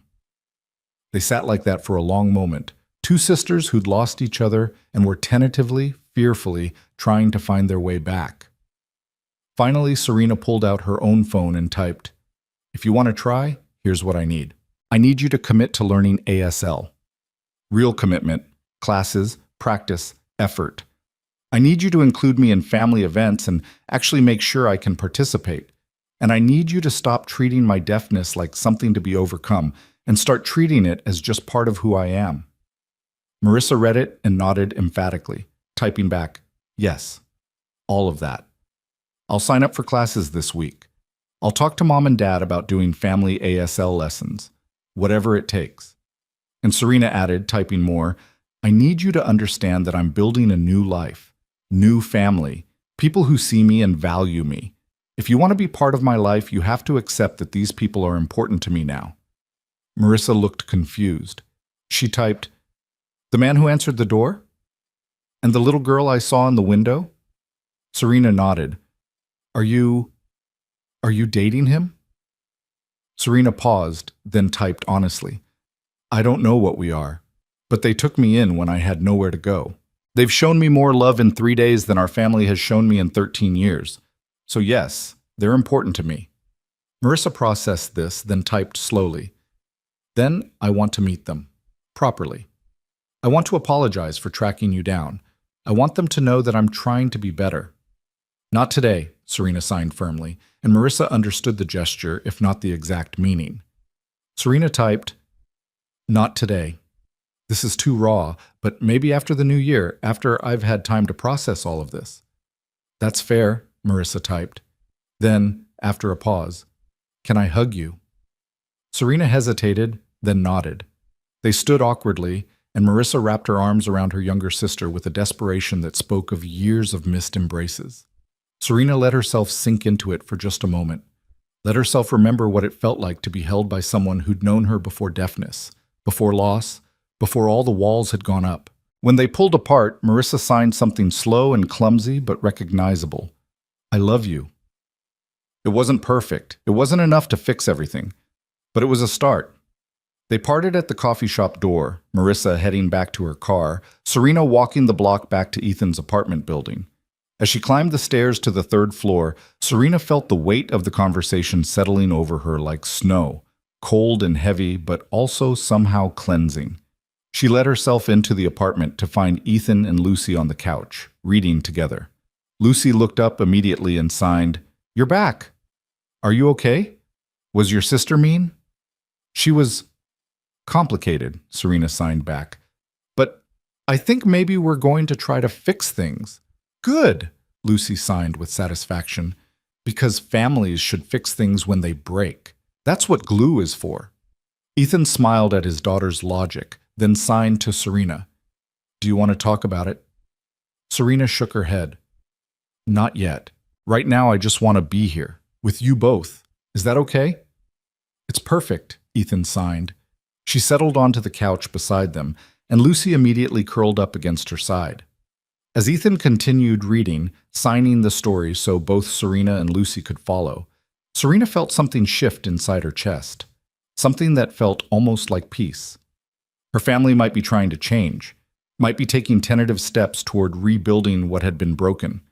But regardless of whether they succeeded, Serena knew with sudden, crystalline clarity that she already had a family. It was right here, in this small apartment, with this man who made terrible pancakes and this child whose heart was bigger than the world. And maybe, just maybe, that was enough. The days between Christmas and New Year's Eve developed a rhythm that felt dangerously close to permanence. Serena found herself waking earlier each morning, no longer startled by the unfamiliar ceiling, but comforted by it. She'd taken over making breakfast, discovering that while Ethan's pancakes were indeed abstract art, she could make French toast that even Lucy declared restaurant good. They'd established small routines. Lucy's morning cuddle, coffee with Ethan while Lucy got dressed, the three of them at the kitchen table planning their day in a mixture of signs and laughter. On December 29th, Ethan had to return to work. He was a social worker at a nonprofit that served homeless youth, and while the office was operating on limited hours during the holiday week, he had clients who needed check-ins and paperwork that couldn't wait until January. "I feel terrible leaving you here," he signed as he gathered his laptop and work bag. "You don't have to stay. I know you have your own apartment, your own things." "Ethan," Serena cut him off with a smile. "I'm fine. Lucy and I have plans. We're going to work on art projects and maybe bake cookies if we're feeling ambitious." "The kitchen might not survive," Ethan signed with mock seriousness. "Then we'll rebuild it," Serena signed back. "Go, do your job, save the world. We'll be here when you get back." Something in Ethan's expression shifted at those words. "We'll be here when you get back," as if the casual domesticity of the statement had hit him with unexpected force. He signed quickly, "Thank you," then knelt to hug Lucy goodbye. After he left, the apartment felt different, quieter, more intimate. Lucy led Serena to the kitchen table, where she'd already laid out supplies for their project: construction paper, markers, glue sticks, and a stack of old magazines. "We're making vision boards," Lucy signed importantly. "Miss Rodriguez taught us in school. You make a picture of all the things you want to happen in the new year." "That sounds perfect," Serena signed. "What do you want to happen?" Lucy considered this with the gravity of someone making a life-altering decision. "I want to get better at reading, and I want to learn more signs so I can talk faster with Emma, and—" She paused, suddenly shy. "I want you to stay. Is that okay to put on a vision board?" Serena's throat tightened. She signed carefully. "You can put anything you want on your vision board, but Lucy, you know I can't promise—" "I know," Lucy signed, cutting her off. "You said you don't know what comes next, but wanting something and having it come true are different things. Miss Rodriguez said vision boards are about hope, and I hope you stay." How could Serena argue with that? She couldn't. So instead, she pulled Lucy close and kissed the top of her head, then set about making her own vision board. She cut out images almost without thinking.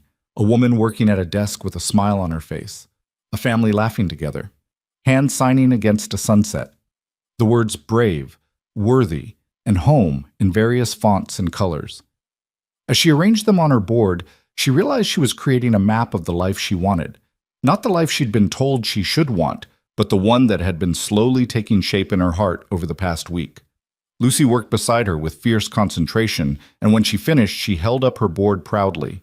It showed a stick-figure family of three, carefully labeled Daddy, Me, and Serena, surrounded by hearts and stars and the words happy and together cut from magazines.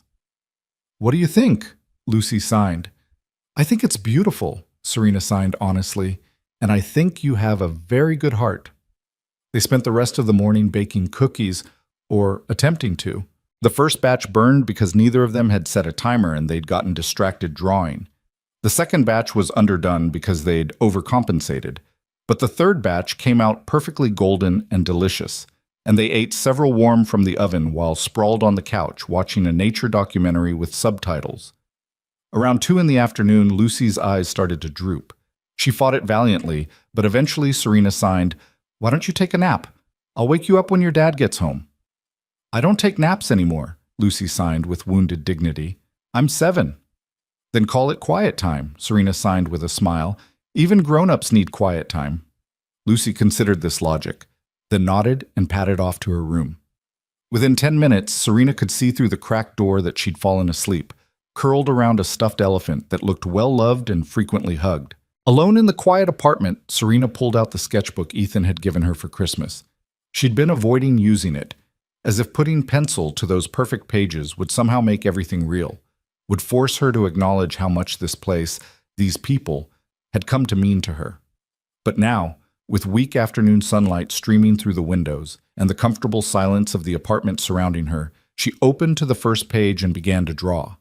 Her hand moved almost without conscious direction, sketching the scene from Christmas Eve, the food court table, the moment Lucy had first approached her, the expression on Ethan's face as he'd signed, "Are you okay?" She worked with quick, confident strokes, capturing not just the physical details but the emotion, the loneliness and hope and unexpected connection. She was so absorbed in her work that she didn't hear the door open, didn't notice Ethan's return until his shadow fell across her sketchbook. She looked up, startled to find him standing behind the couch, his face soft with wonder as he looked at her drawing. "That's us," he signed. "That's the moment we met."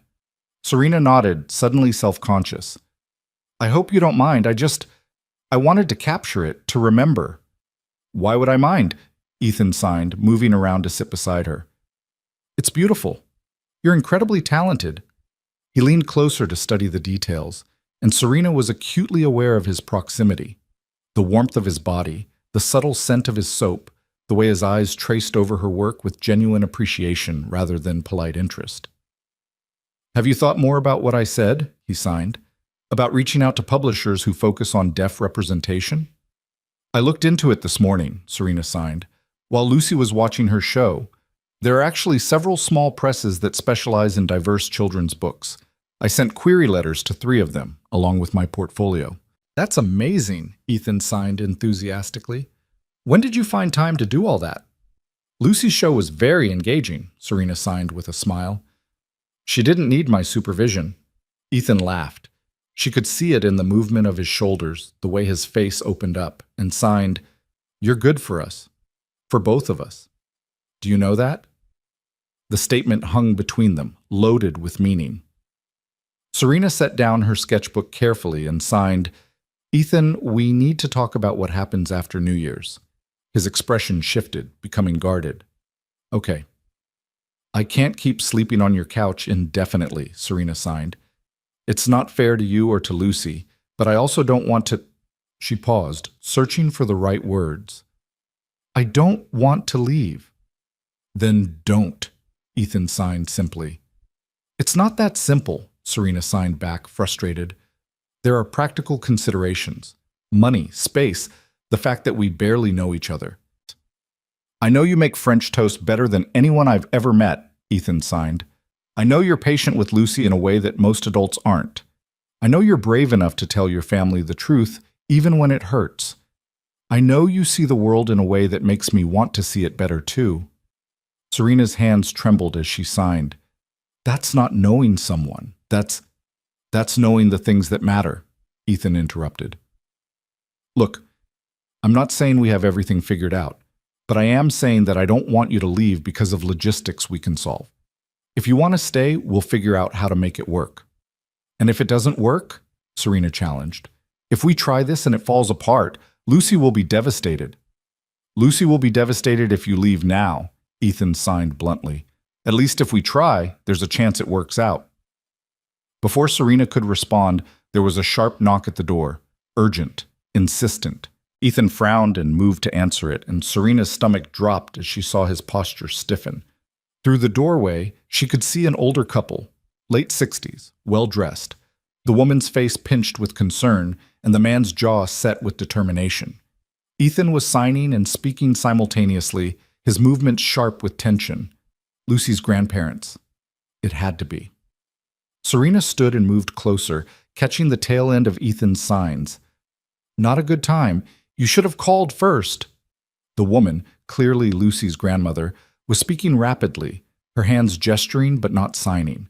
The man was quieter, but his expression was stern.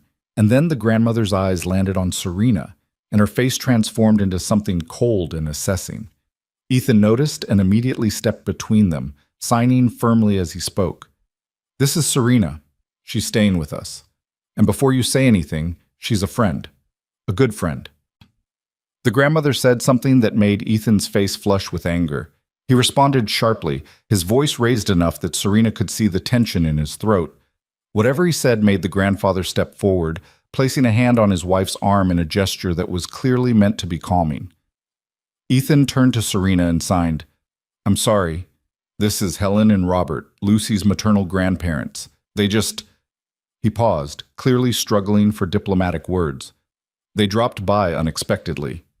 Helen was staring at Serena with undisguised suspicion. She said something to Ethan, gesturing at Serena, and Ethan's expression became thunderous. "She's deaf," he signed and said simultaneously. "So either sign or write it down, but don't talk about her like she's not standing right here." There was a moment of shocked silence. Then Helen pulled out her phone with obvious reluctance and typed something, showing it to Ethan rather than to Serena, which was telling in itself. Ethan read it and his jaw clenched. He turned to Serena and signed, "She wants to know how long you've been living here and whether I think it's appropriate with Lucy in the house." Serena felt heat rise in her face, anger mixed with humiliation. She stepped forward and gently took Helen's phone, typing directly, "I've been here since Christmas Eve. Your son-in-law was kind enough to offer me shelter when I had nowhere else to go. There's nothing inappropriate about his friendship or his kindness. And if you have concerns about Lucy's well-being, perhaps you should trust that her father, who has raised her alone for 4 years, knows what's best for her." She handed the phone back to Helen, who read it with narrowed eyes. The older woman typed something back and showed it to Ethan again, still refusing to engage with Serena directly. This time, Ethan didn't translate. He simply said and signed, "No, absolutely not." Helen's face flushed red. She said something sharp, and Robert finally spoke up, his tone placating. There was a rapid back and forth that Serena couldn't follow, and then Lucy's voice cut through it all. "Grandma? Grandpa?" She stood in the hallway in her pajamas, rubbing sleep from her eyes, her hair a disaster of tangles. When she saw her grandparents, she signed automatically. "What are you doing here?" Helen's expression softened immediately. She moved toward Lucy, arms outstretched, but Lucy took a step backward, toward Serena rather than toward her grandmother. "Why are you yelling at Daddy?" Lucy signed, her small face confused and upset. Helen looked helplessly at Ethan, clearly unable to respond in sign. Ethan knelt beside his daughter and signed gently, "Grandma and Grandpa came to visit, but we're having a grown-up conversation. Can you go back to your room for a few minutes?" "Are they mad about Serena?" Lucy signed, and her perceptiveness was startling. "Nobody's mad," Ethan signed, though his expression suggested otherwise. "Just complicated. Please, Lucy, just a few minutes." Lucy looked at Serena, who nodded encouragingly and signed, "I'll come check on you in a minute, I promise." Reluctantly, Lucy retreated to her room, casting worried glances over her shoulder. As soon as she was gone, Helen rounded on Ethan with renewed intensity. She pulled out her phone again and typed furiously, showing him the screen. Robert was saying something too, his voice low and urgent. Ethan read whatever Helen had written and his face went pale, then red, then pale again. He typed something back and shoved the phone at her, his hands shaking with anger. Serena touched his arm to get his attention and signed, "What's happening?" Ethan looked at her with something like desperation in his eyes. "They want to take Lucy, not permanently, but for an extended visit in Florida. They think—" He stopped, unable to continue. "They think I'm a bad influence," Serena finished for him. "They think I'm being irresponsible," Ethan corrected.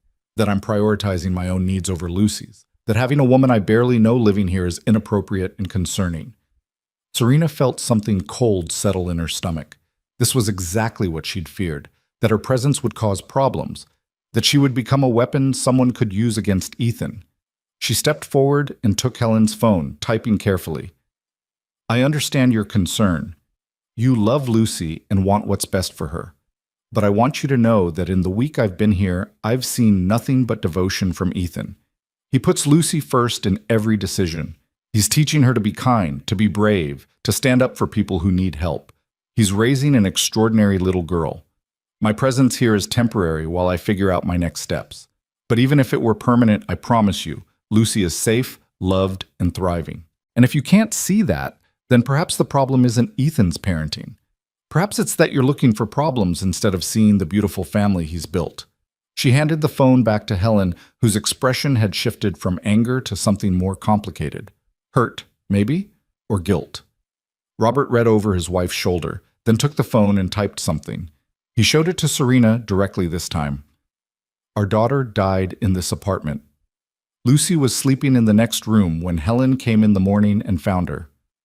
Forgive us if we're protective. Forgive us if we want to make sure history doesn't repeat itself. The words hit Serena like a physical blow. She looked at Ethan, who had turned away, his shoulders rigid with tension.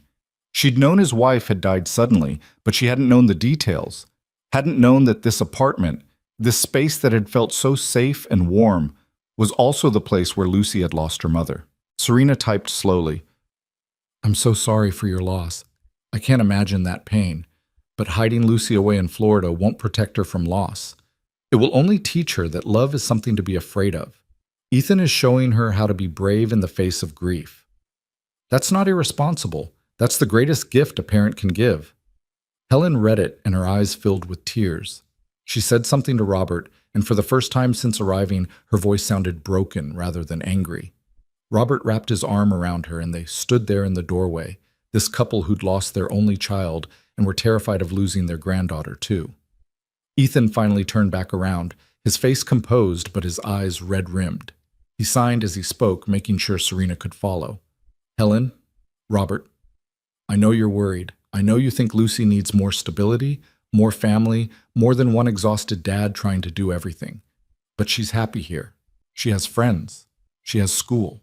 She has a life. And she has me. He paused, then continued more quietly. Samantha died in our home. But she also lived here. We laughed here. We celebrated here. Lucy learned to walk here. And yes, it's hard sometimes. But running away to Florida won't change what happened. It will just teach Lucy that home is something to escape from, rather than something to build. Helen said something through her tears, and Ethan's expression softened slightly. I know you miss her, he signed and spoke. God, I know. I miss her every single day. But Lucy needs to grow up knowing her mother lived, not just that she died. And this is where she lived. This is where we were a family. I can't take that away from her by running. There was a long, heavy silence. Then Robert typed something and showed it to Ethan. We're not trying to take Lucy away from you. We're trying to help. Then help by trusting me, Ethan signed. Help by respecting that I'm her father, and I'm doing the best I can. Help by being her grandparents instead of trying to be her rescuers. Helen wiped her eyes and took the phone, typing, Can we at least take her for a few days? We're staying at a hotel downtown through New Year's. We barely got to see her at Christmas. Ethan looked torn. He glanced back toward Lucy's room, then at Serena, then at his in-laws. Let me ask her, he signed finally. It's her decision. He went to Lucy's room and emerged a moment later with his daughter, who looked small and uncertain in her rumpled pajamas. Helen immediately knelt down, reaching for her granddaughter, and Lucy let herself be hugged, but her body remained stiff. Ethan signed as he explained the situation to Lucy. Grandma and Grandpa want you to come stay with them at their hotel for a few days. You don't have to go if you don't want to, but they miss you and want to spend time with you. Lucy looked at her grandparents, then at Serena, then back at her father. Will Serena still be here when I come back? She signed. The question hung in the air, impossibly weighted. Ethan looked at Serena with an expression that clearly said, Your choice. Serena thought about the practical considerations, the logistics, the fact that she had her own apartment sitting empty, her own life waiting to be resumed, the fact that staying here was risky and complicated and could blow up in all their faces. Then she thought about Lucy's vision board, about French toast and terrible pancakes and Christmas lights, about Ethan's steady presence and the way he'd guided her through the darkness when she'd panicked, about feeling seen for the first time in 13 years. She signed clearly, deliberately, making sure everyone could see, Yes, I'll be here. Lucy's face split into a grin. She turned to her grandparents and spoke. Serena couldn't hear the words but could see the certainty in her small face and nodded. Helen looked like she wanted to argue, but Robert squeezed her hand and said something quiet. She closed her eyes briefly, then nodded. It took 20 minutes for Lucy to pack a small bag with Ethan's help, during which Helen and Robert waited in the living room in awkward silence. Serena made coffee that no one drank and wondered if she'd just made a terrible mistake. When Lucy was finally ready, she insisted on hugging Serena goodbye, a fierce, clinging embrace that lasted longer than was probably necessary. "You promised," Lucy signed when she pulled back. "You'll be here." "I promised," Serena signed back. "I'll be here." After they left, Lucy chattering to her grandparents about her vision board and her cookies and her plans for New Year's Eve, the apartment felt cavernously empty. Ethan stood in the middle of the living room, staring at the closed door, his hands hanging loosely at his sides. Serena approached carefully and touched his shoulder to get his attention. "Are you okay?" she signed. He turned to her and his face was raw with emotion. "You didn't have to do that," he signed. "Promise to stay. You didn't have to put yourself in the middle of this." "Yes, I did," Serena signed back. "Because Lucy asked, and because—" She paused, gathering courage. "Because I want to stay. Not because I have nowhere else to go. Not because I feel obligated, but because this—" She gestured around the apartment, then at him. "This feels like home. You feel like home." Ethan stared at her for a long moment, and then he did something that caught Serena completely off guard. He stepped forward and pulled her into his arms, holding her tight against his chest. She could feel his heart hammering, could feel the tension in his body slowly releasing as she wrapped her arms around him in return. They stood like that for a long time, holding each other in the middle of the empty apartment, two people who'd found each other in the chaos of a mall food court and were now building something neither had planned for but both desperately needed. When they finally pulled apart, Ethan signed with a slight smile. "We should probably talk about logistics, if you're really staying." "Logistics," Serena signed back, matching his smile. "My favorite." They spent the evening figuring out the practical details. Serena would move her things from her studio apartment. She'd been month to month on the lease, so leaving wouldn't be complicated. She'd take Lucy's daybed in her room, giving her some space of her own. She'd contribute to groceries and utilities once she started getting freelance work. They'd establish boundaries, routines, ways to make sure they weren't just floating in this temporary bubble, but actually building something sustainable. But underneath all the practical talk, there was something else, a current of awareness that neither of them was quite ready to name. The way Ethan's hand lingered when he passed her a water glass. The way Serena found herself watching him when he wasn't looking, memorizing the way the lamplight caught in his hair. Around midnight, as they were finishing up their planning session, Serena's phone buzzed with a text from Marissa. "Mom wants to have lunch this weekend. Just you and her. She says she has things she needs to say. Will you come?" Serena showed the text to Ethan, who read it and signed, "What do you want to do?" "I don't know," Serena signed honestly. "Part of me wants to give her a chance, but I'm terrified of being disappointed again." "Then take me with you," Ethan signed. "Or let me wait nearby. You don't have to face them alone anymore." The simple offer made Serena's eyes sting with tears. She nodded and typed back to Marissa. "Tell Mom I'll come, but I'm bringing someone with me. And she needs to be prepared to actually communicate. In writing, if not in sign. This is her chance. If she wastes it, there won't be another one." Marissa's response came almost immediately. "She'll be there. She'll try. I promise." Serena set down her phone and looked at Ethan, at this man who'd become so essential to her life in such a short time.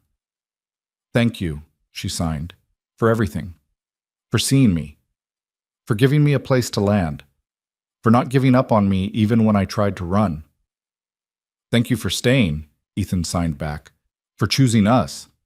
For showing Lucy, showing both of us, what it looks like when someone is brave enough to start over."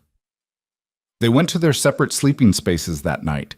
Ethan to his room, Serena to the couch, but both of them lay awake for a long time, thinking about what came next. About the risks and possibilities.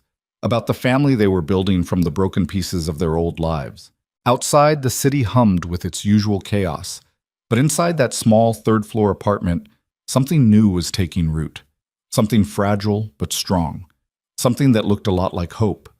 And as Serena finally drifted off to sleep, her last thought was that for the first time in 13 years, she was excited about tomorrow, about the future, about the life that was unfolding before her in ways she never could have imagined. She'd come to that mall on Christmas Eve certain she'd spend the holiday alone.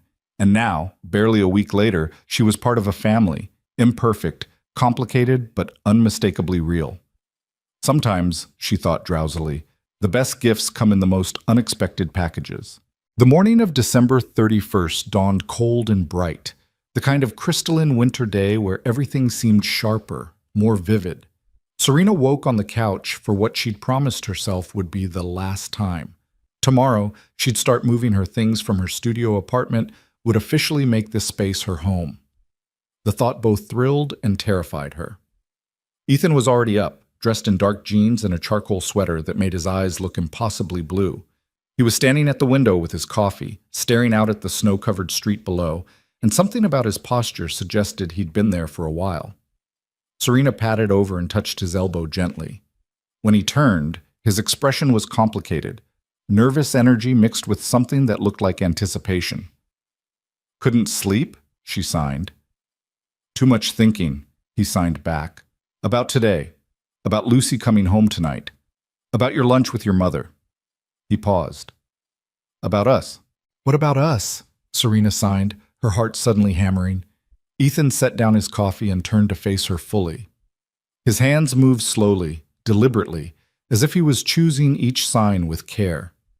"I've been thinking about what happens after today, after New Year's, when the holiday magic wears off and we're just two people trying to make this work." He paused. "And I realized something. I don't want this to be temporary. I don't want you staying here out of convenience or gratitude. I want—" He stopped, frustrated with himself, and pulled out his phone to type. He showed her the screen. "I want you to stay because you want to build a life with us. Because you see a future here. Because what I'm feeling isn't one-sided." Serena's hands trembled as she read the words. She took his phone and typed back. "What are you feeling?" Ethan took the phone, read her question, and looked at her with an expression so open and vulnerable it made her chest ache. He typed, "I'm falling in love with you. Maybe I already have.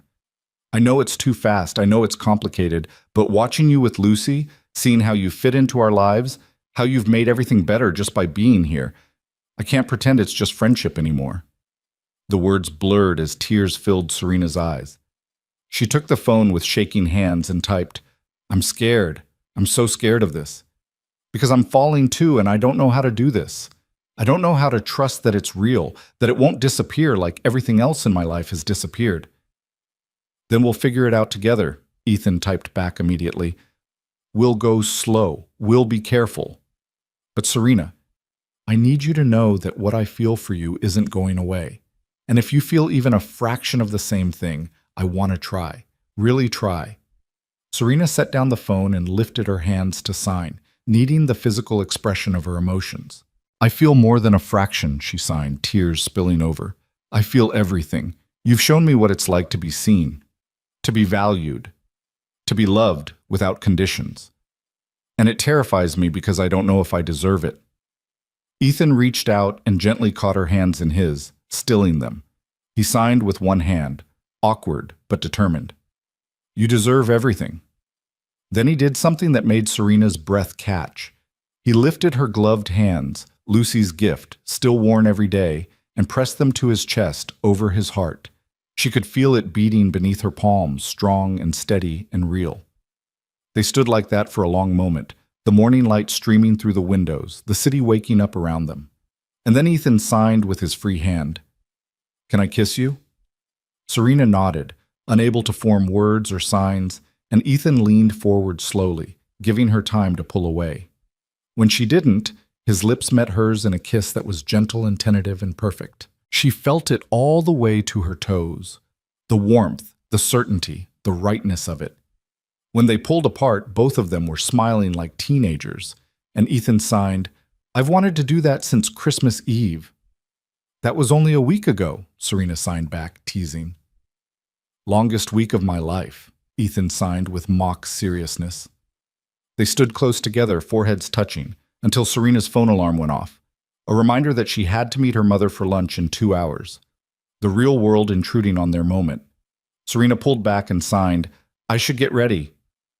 "I'm coming with you," Ethan signed firmly, "all the way to the restaurant. I'll wait outside if you want privacy, but I'm not letting you face this alone." "Thank you," Serena signed, and meant it with every fiber of her being. The restaurant Marissa had chosen was a quiet bistro in Cambridge, the kind of place where suburban mothers met for book clubs and business lunches. Serena arrived 10 minutes early, Ethan beside her, and they stood outside in the cold while she gathered her courage. "You don't have to do this," Ethan signed. "You don't owe them anything." "I know," Serena signed back, "but I need to know if there's anything worth saving. I need to try one more time." "Then I'll be right here," Ethan signed, squeezing her hand. "Take as long as you need." Serena walked into the restaurant alone. Her mother was already seated at a corner table, dressed elegantly in a cream sweater and pearls, her hair perfectly styled. But up close, Serena could see the signs of strain, the lines around her eyes deeper than they'd been at Thanksgiving, the way her hands twisted the napkin in her lap. Claire Vale looked up as her daughter approached, and something flickered across her face. Guilt, hope, fear, all mixed together. She stood awkwardly, clearly uncertain whether a hug was welcome. Serena made the decision for her, remaining standing, and pulled out her phone to type. "Hello, Mom." Claire's face crumpled slightly at the formal greeting, but she pulled out her own phone. At least she'd come prepared to communicate. "Serena, thank you for coming. I wasn't sure you would." They sat down across from each other, and for a long moment neither moved. Then Claire started typing, her fingers moving slowly across the screen. "I don't know where to start. Marissa said you were very hurt by what happened at Christmas, that I canceled on you and it felt like rejection." Serena read it and felt anger flare hot in her chest. She typed back sharply. "It wasn't that it felt like rejection. It was rejection. You told me I wasn't immediate family. Do you have any idea what those words did to me?" Claire's hands shook as she read. She typed, "That wasn't what I meant. You are my daughter, your family. I just meant we were keeping it small. Just me and Dad and Marissa and her fiancé." "So 4 people is small, but 5 is too many?" Serena typed. "Or is it that the 5th person requires accommodation? That I make things complicated? Difficult?" "That's not fair," Claire typed. But even through text, Serena could hear the defensiveness. "No, what's not fair is that I've spent 13 years watching my own mother pull away from me," Serena typed, her fingers flying across the screen. "What's not fair is that you learned 10 signs and decided that was enough. That you stopped trying to connect with me because it was too hard. That you treated my deafness like a death instead of just a different way of being." Claire was crying now, tears running down her carefully made-up face. She typed through them. "You don't understand what it was like. Watching you in that hospital, not knowing if you'd live. And then when you survived but couldn't hear, I felt like I'd lost you anyway. My baby girl, who used to sing in the shower and laugh at my jokes and tell me everything. She was gone, and I didn't know how to reach the person who was left." Serena felt her own eyes burning but refused to let the tears fall. She typed, "I was right there, Mom. I was right there.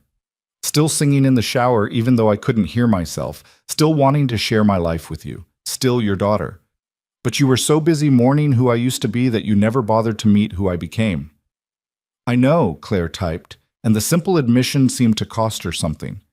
"I know I failed you. I failed you as a mother, and I don't know if I can fix it, but I need you to know. I'm sorry. I'm so deeply, profoundly sorry." Serena stared at the words on the screen. She'd waited 13 years to hear her mother apologize, and now that it was happening, she didn't know what to do with it. "Sorry doesn't fix years of neglect," she typed. "Sorry doesn't give me back my family." "I know," Claire typed again, "but I want to try. Really try this time. I've already signed up for ASL classes. Marissa and I are going together. We start next week. And I've been watching videos online, practicing. Look." She set down her phone and lifted her hands, signing slowly and clumsily but clearly, "I love you. I'm sorry. Please give me another chance." It was imperfect. The grammar was off, the hand shapes uncertain. But it was an attempt. A real, genuine attempt. Serena felt something crack inside her chest. She signed back, knowing her mother wouldn't understand most of it, but needing to express it anyway. Do you know how long I've waited to see you try? How many years I spent hoping you'd learn my language instead of expecting me to navigate yours? Claire watched her hands with desperate concentration, catching maybe one word in 5.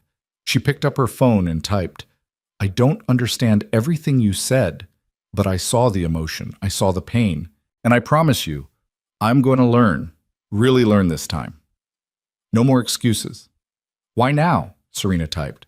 "Why, after all these years, are you suddenly ready to try?" Claire was quiet for a long time, staring at her phone. When she finally typed, her words came slowly. "Because Marissa told me what you said on the phone, about how we've been mourning the daughter we lost instead of loving the daughter we have. And she was right. You were right. I've been so stuck in my grief over what happened to you that I couldn't see what I was doing to you. And because when I imagined your wedding or your future children or any of the big moments of your life, and I imagined not being there because I'd pushed you away completely, I couldn't bear it. I can't lose you again, not when I'm the one choosing to lose you." Serena read the words through blurred vision. This was what she'd wanted: acknowledgement, accountability, change. But wanting it and having it were two different things, and she didn't know if she could trust it.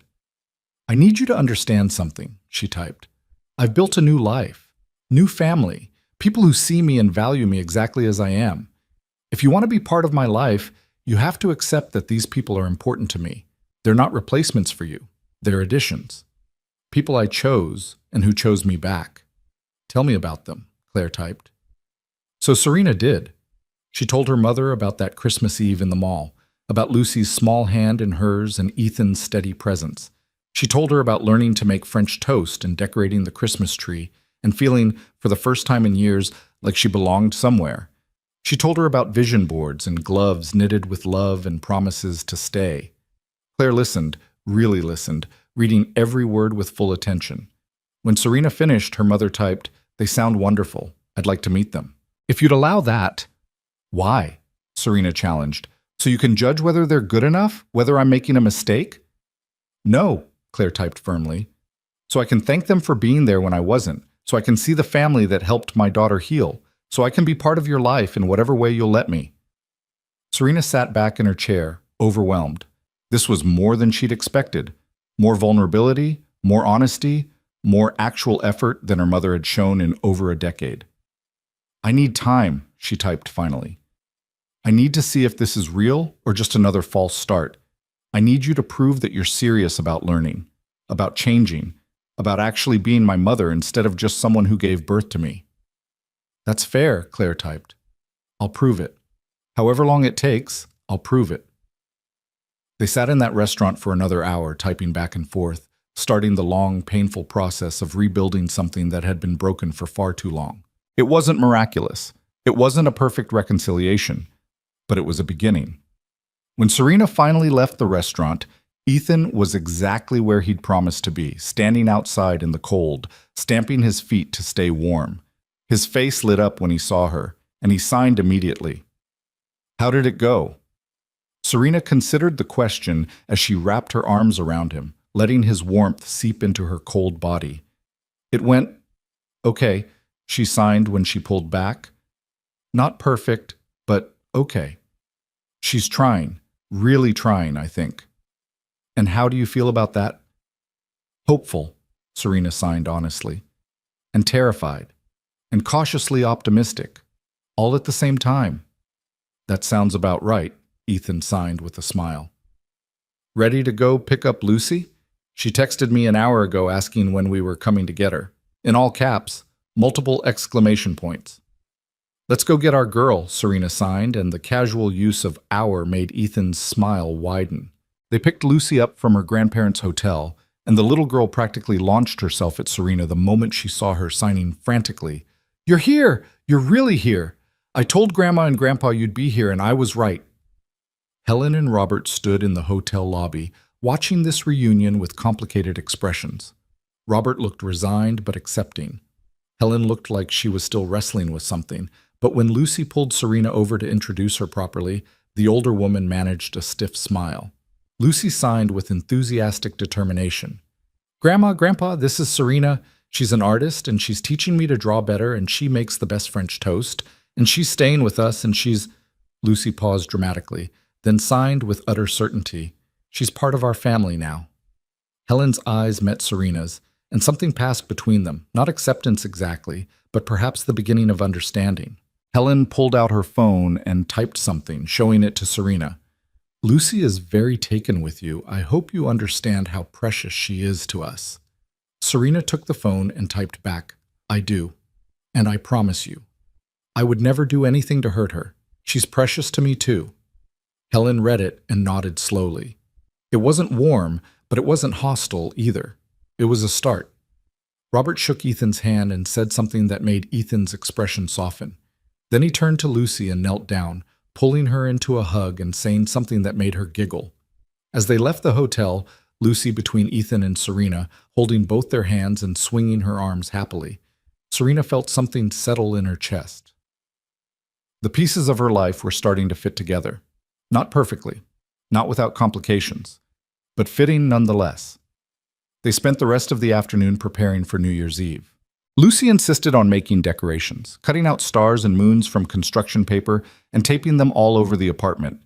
Ethan attempted to make fancy appetizers from a recipe he'd found online and ended up ordering pizza when the appetizers turned into charred disasters. Serena set up her laptop and showed Lucy videos of New Year's celebrations around the world, signing explanations of different traditions and customs.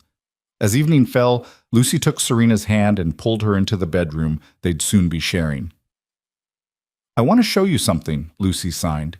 She pulled out a box from under her bed, clearly a treasure chest of precious items. Inside were photos, drawings, small toys, a pressed flower, and at the very bottom, a silver locket. Lucy opened the locket carefully to reveal two tiny photos. One of her mother holding infant Lucy, both of them laughing, and one that was empty. Daddy gave me this, Lucy signed. He said the first picture is so I always remember Mommy loved me, and the second picture is empty because my family isn't finished yet. There's room for more people. She looked up at Serena with those enormous, earnest eyes. I want to put your picture in the empty spot. Is that okay? Serena's vision blurred with tears. She knelt down so she was at Lucy's level and signed carefully. I would be honored. So honored. Good, Lucy signed with satisfaction. Because you're not just staying in our house. You're staying in our family. There's a difference. What's the difference? Serena signed, curious about a 7-year-old's wisdom. Lucy thought for a moment, then signed. House is just a place. Family is people who choose to love you every day, even when it's hard, even when you're sad or grumpy or make mistakes. Family means I'm not going anywhere. Where did you learn that? Serena signed. From Daddy, Lucy signed simply. He says that to me every night. I love you, and I'm not going anywhere. And now you say it too. Serena pulled Lucy into her arms and held her tight. This child who'd seen so much loss but had somehow maintained a heart big enough to let new people in. She signed into Lucy's hair. I love you, and I'm not going anywhere. When they emerged from the bedroom, Ethan was setting up a countdown on the TV, a ball-drop broadcast with closed captions. He looked up and saw their faces, both slightly teary, and signed with concern. Everything okay? Everything's perfect, Lucy signed before Serena could respond. We were just doing important family stuff. Ethan looked at Serena questioningly, and she signed back. I'll tell you later. They settled on the couch as midnight approached, Lucy in the middle in her pajamas, a party hat perched crookedly on her head, Ethan on one side and Serena on the other. The TV showed crowds gathering in Times Square, people laughing and dancing and celebrating in ways that Serena couldn't hear but could feel the energy of. At 11:58, Ethan pulled out a bottle of sparkling cider and 3 glasses. He poured carefully and handed them out, then signed. We should make resolutions. New Year's traditions are important. I'll go first, Lucy signed enthusiastically. My resolution is to read 50 books this year, and to teach Serena all the best signs, and to make sure Daddy doesn't burn down the kitchen. Ethan laughed and signed. That's 3 resolutions. I'm ambitious, Lucy signed with a shrug. My turn, Ethan signed. My resolution is to be braver, to take risks, to trust that good things can happen even when they're unexpected. He looked at Serena as he signed the last part. They both turned to Serena, waiting. She thought about the past week, about how much had changed, how far she'd come from that lonely woman crying in a mall food court. She thought about her mother's clumsy signs and Marissa's tentative attempts at rebuilding. She thought about this apartment that had become a home and these people who'd become her family. She signed slowly, making sure they both could see.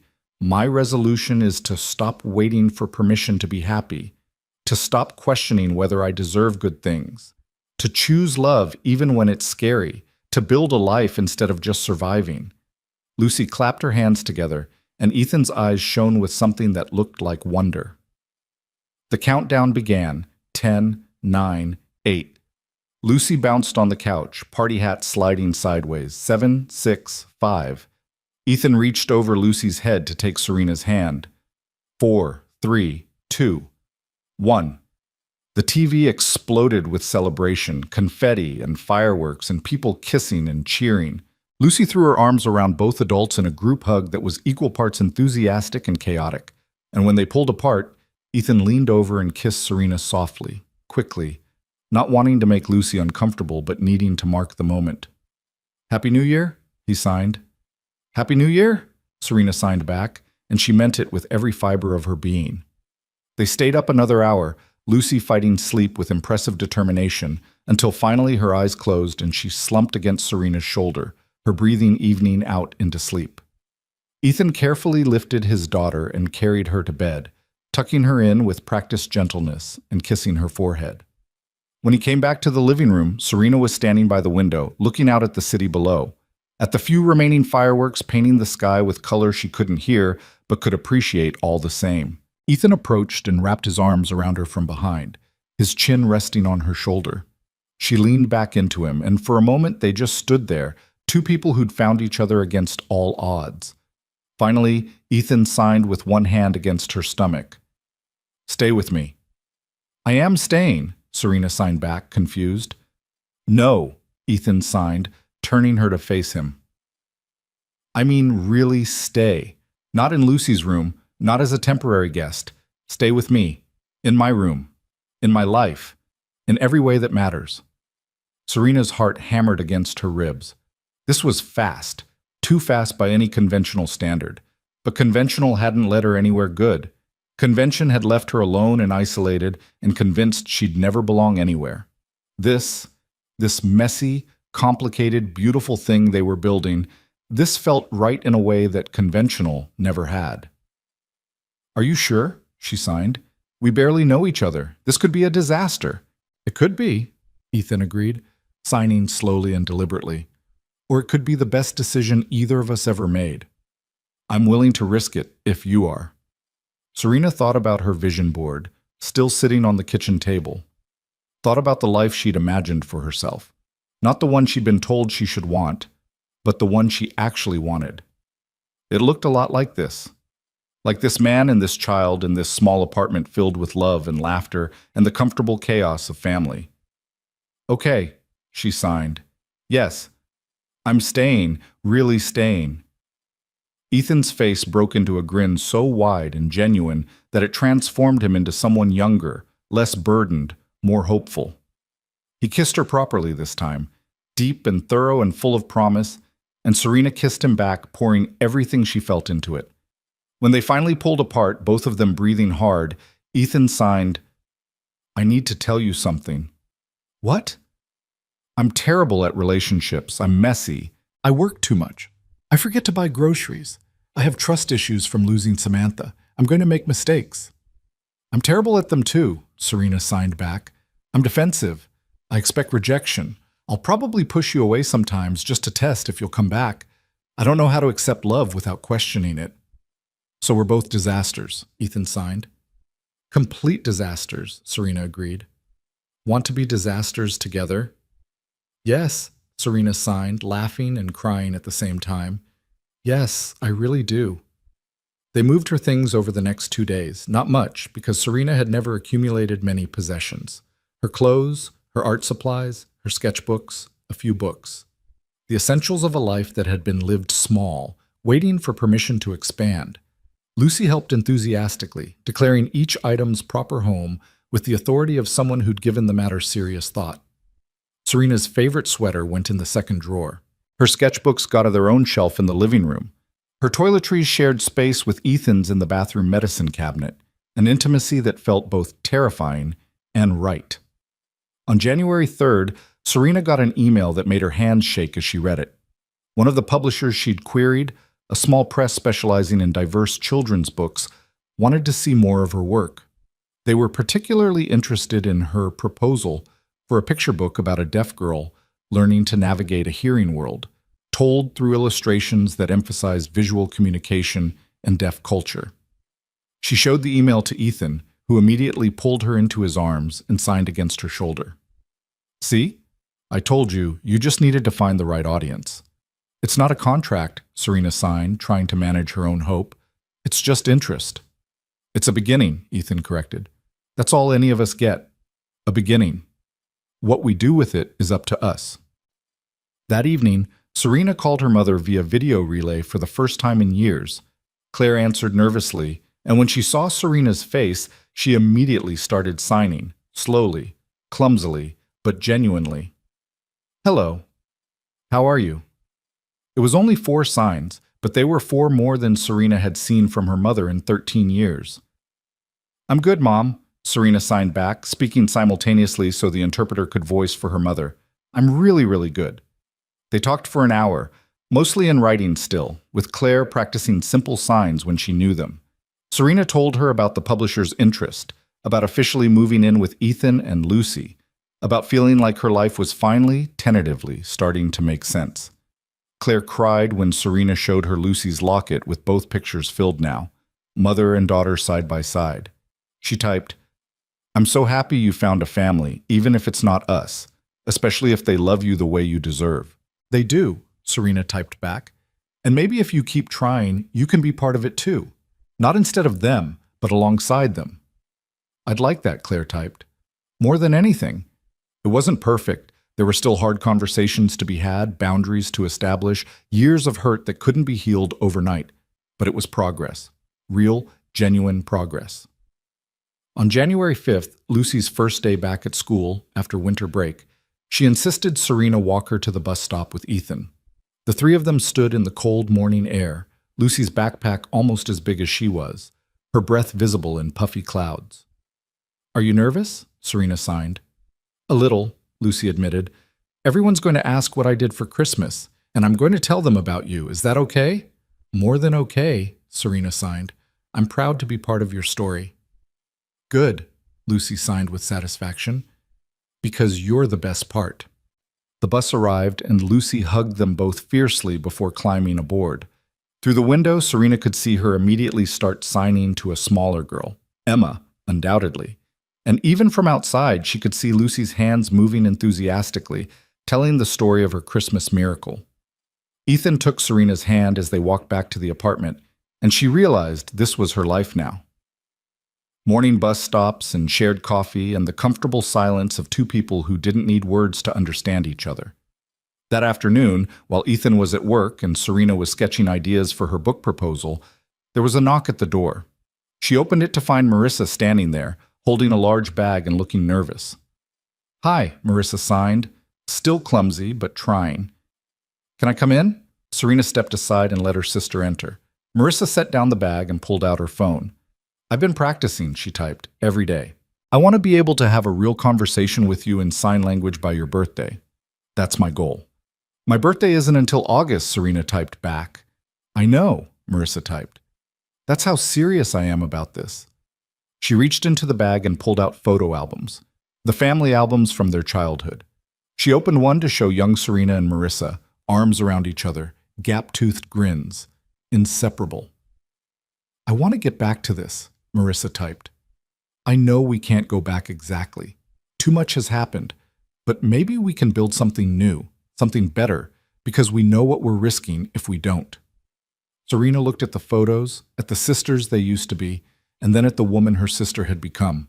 Flawed, trying, imperfect, but genuine in her effort. "Okay," she typed, "let's try." "But Marissa, If you're going to be in my life, you have to be in all of my life. That includes Ethan and Lucy. They're not temporary, they're forever. Then I want to meet them, Marissa typed. Properly. I want to apologize for tracking you down. I want to start over the right way. So they made plans. Dinner the following week, all of them together. A chance to build bridges instead of walls. When Lucy came home from school that day, she found Serena and Marissa sitting at the kitchen table signing to each other. Marissa's signs still halting and uncertain, but Serena patient and encouraging. Lucy's face lit up. You're teaching her, Lucy signed enthusiastically. She's teaching me, Marissa signed slowly, and Lucy immediately moved to help, showing her the proper hand shape for sister and family and love. Ethan came home to find all three of them at the kitchen table, Lucy in the middle giving an impromptu ASL lesson, and the expression on his face was one of pure wonder. He caught Serena's eye and signed, "Is this real?" "It's real," she signed back. "It's messy and complicated and imperfect, but it's real." That night, after Marissa left and Lucy was in bed, Serena and Ethan lay together in his room, their room now, in the darkness. Ethan's arms were wrapped around her, and she could feel his heartbeat against her back, steady and sure. She turned in his arms so she could see his face in the dim light from the street below, and signed, "Thank you." "For what?" he signed back. "For seeing me in that mall," she signed. "For not looking away. For bringing me home." "Thank you for staying," Ethan signed. "For choosing us. For showing me that it's okay to start over. That loss doesn't have to be the end of the story." They lay there in comfortable silence, and Serena thought about how far she'd come in 2 weeks. From a woman alone in a food court, abandoned by her family and certain she'd never belong anywhere, to this, lying in the arms of a man who loved her, in a home filled with laughter and art, and a little girl who called her family. It wasn't the life she'd planned. It wasn't the life anyone had told her she should want. But it was hers, chosen, built, fought for. A life where her deafness wasn't something to overcome, but simply part of who she was, where her hands were celebrated as her voice rather than tolerated as a limitation. On January 15th, the publisher sent a contract. Not a huge advance, small presses rarely offered those, but a real contract for a real book that would tell a story that needed telling. Serena signed it with hands that shook, and Lucy insisted they celebrate with a cake that they made themselves, lopsided and overfrosted and perfect. In February, Serena had her first real dinner with her parents.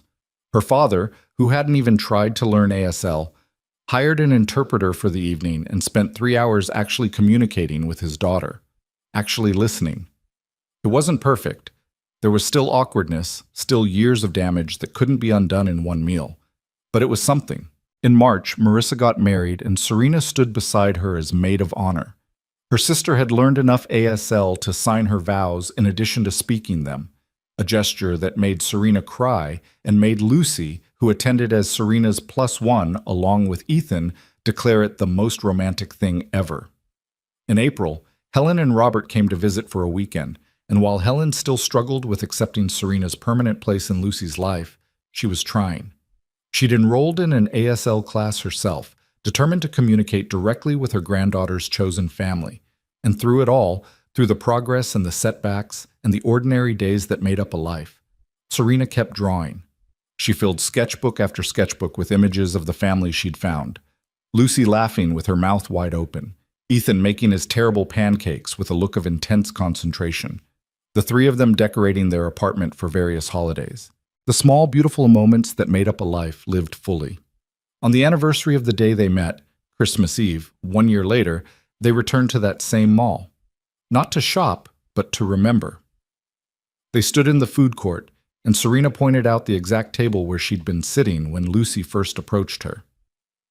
"I was so lonely," she signed to both of them.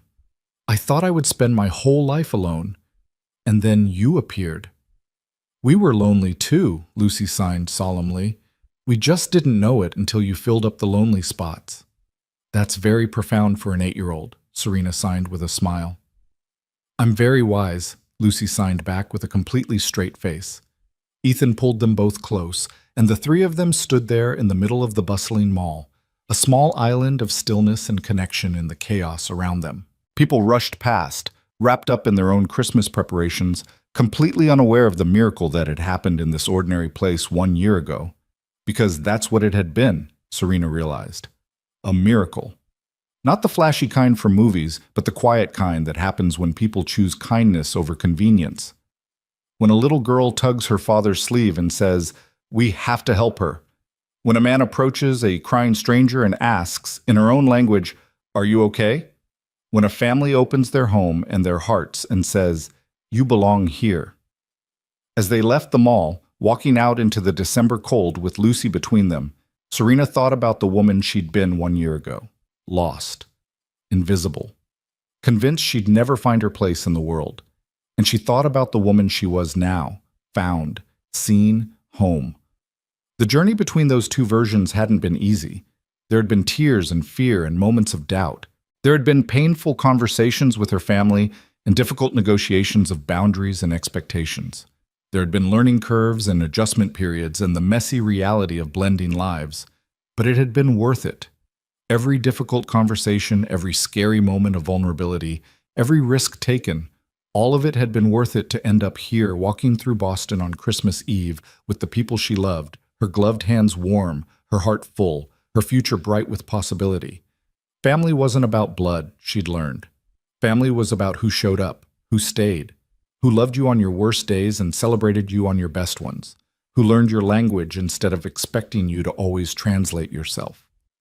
Family was a man who made terrible pancakes with unwavering devotion, a little girl with a heart too big for her small body, a sister trying to rebuild what had been broken, a mother finally learning to sign, "I love you."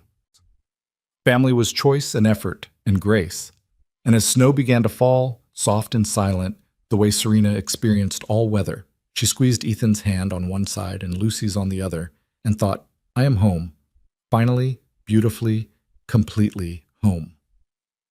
Lucy looked up at her and signed, "What are you thinking about?" Serena smiled and signed back, "I'm thinking that a year ago I came to this mall alone, and now I'm leaving it with my family." "We're your forever family," Lucy signed with certainty. "Right, Daddy?" "Forever," Ethan signed, looking at Serena with eyes full of love and promise. "Forever," Serena signed back, and as they walked through the snow toward home, toward the small apartment that had become a sanctuary, toward the life they were building together one day at a time, Serena realized that she'd finally found what she'd been searching for all along. Not a family that tolerated her difference, but a family that celebrated it.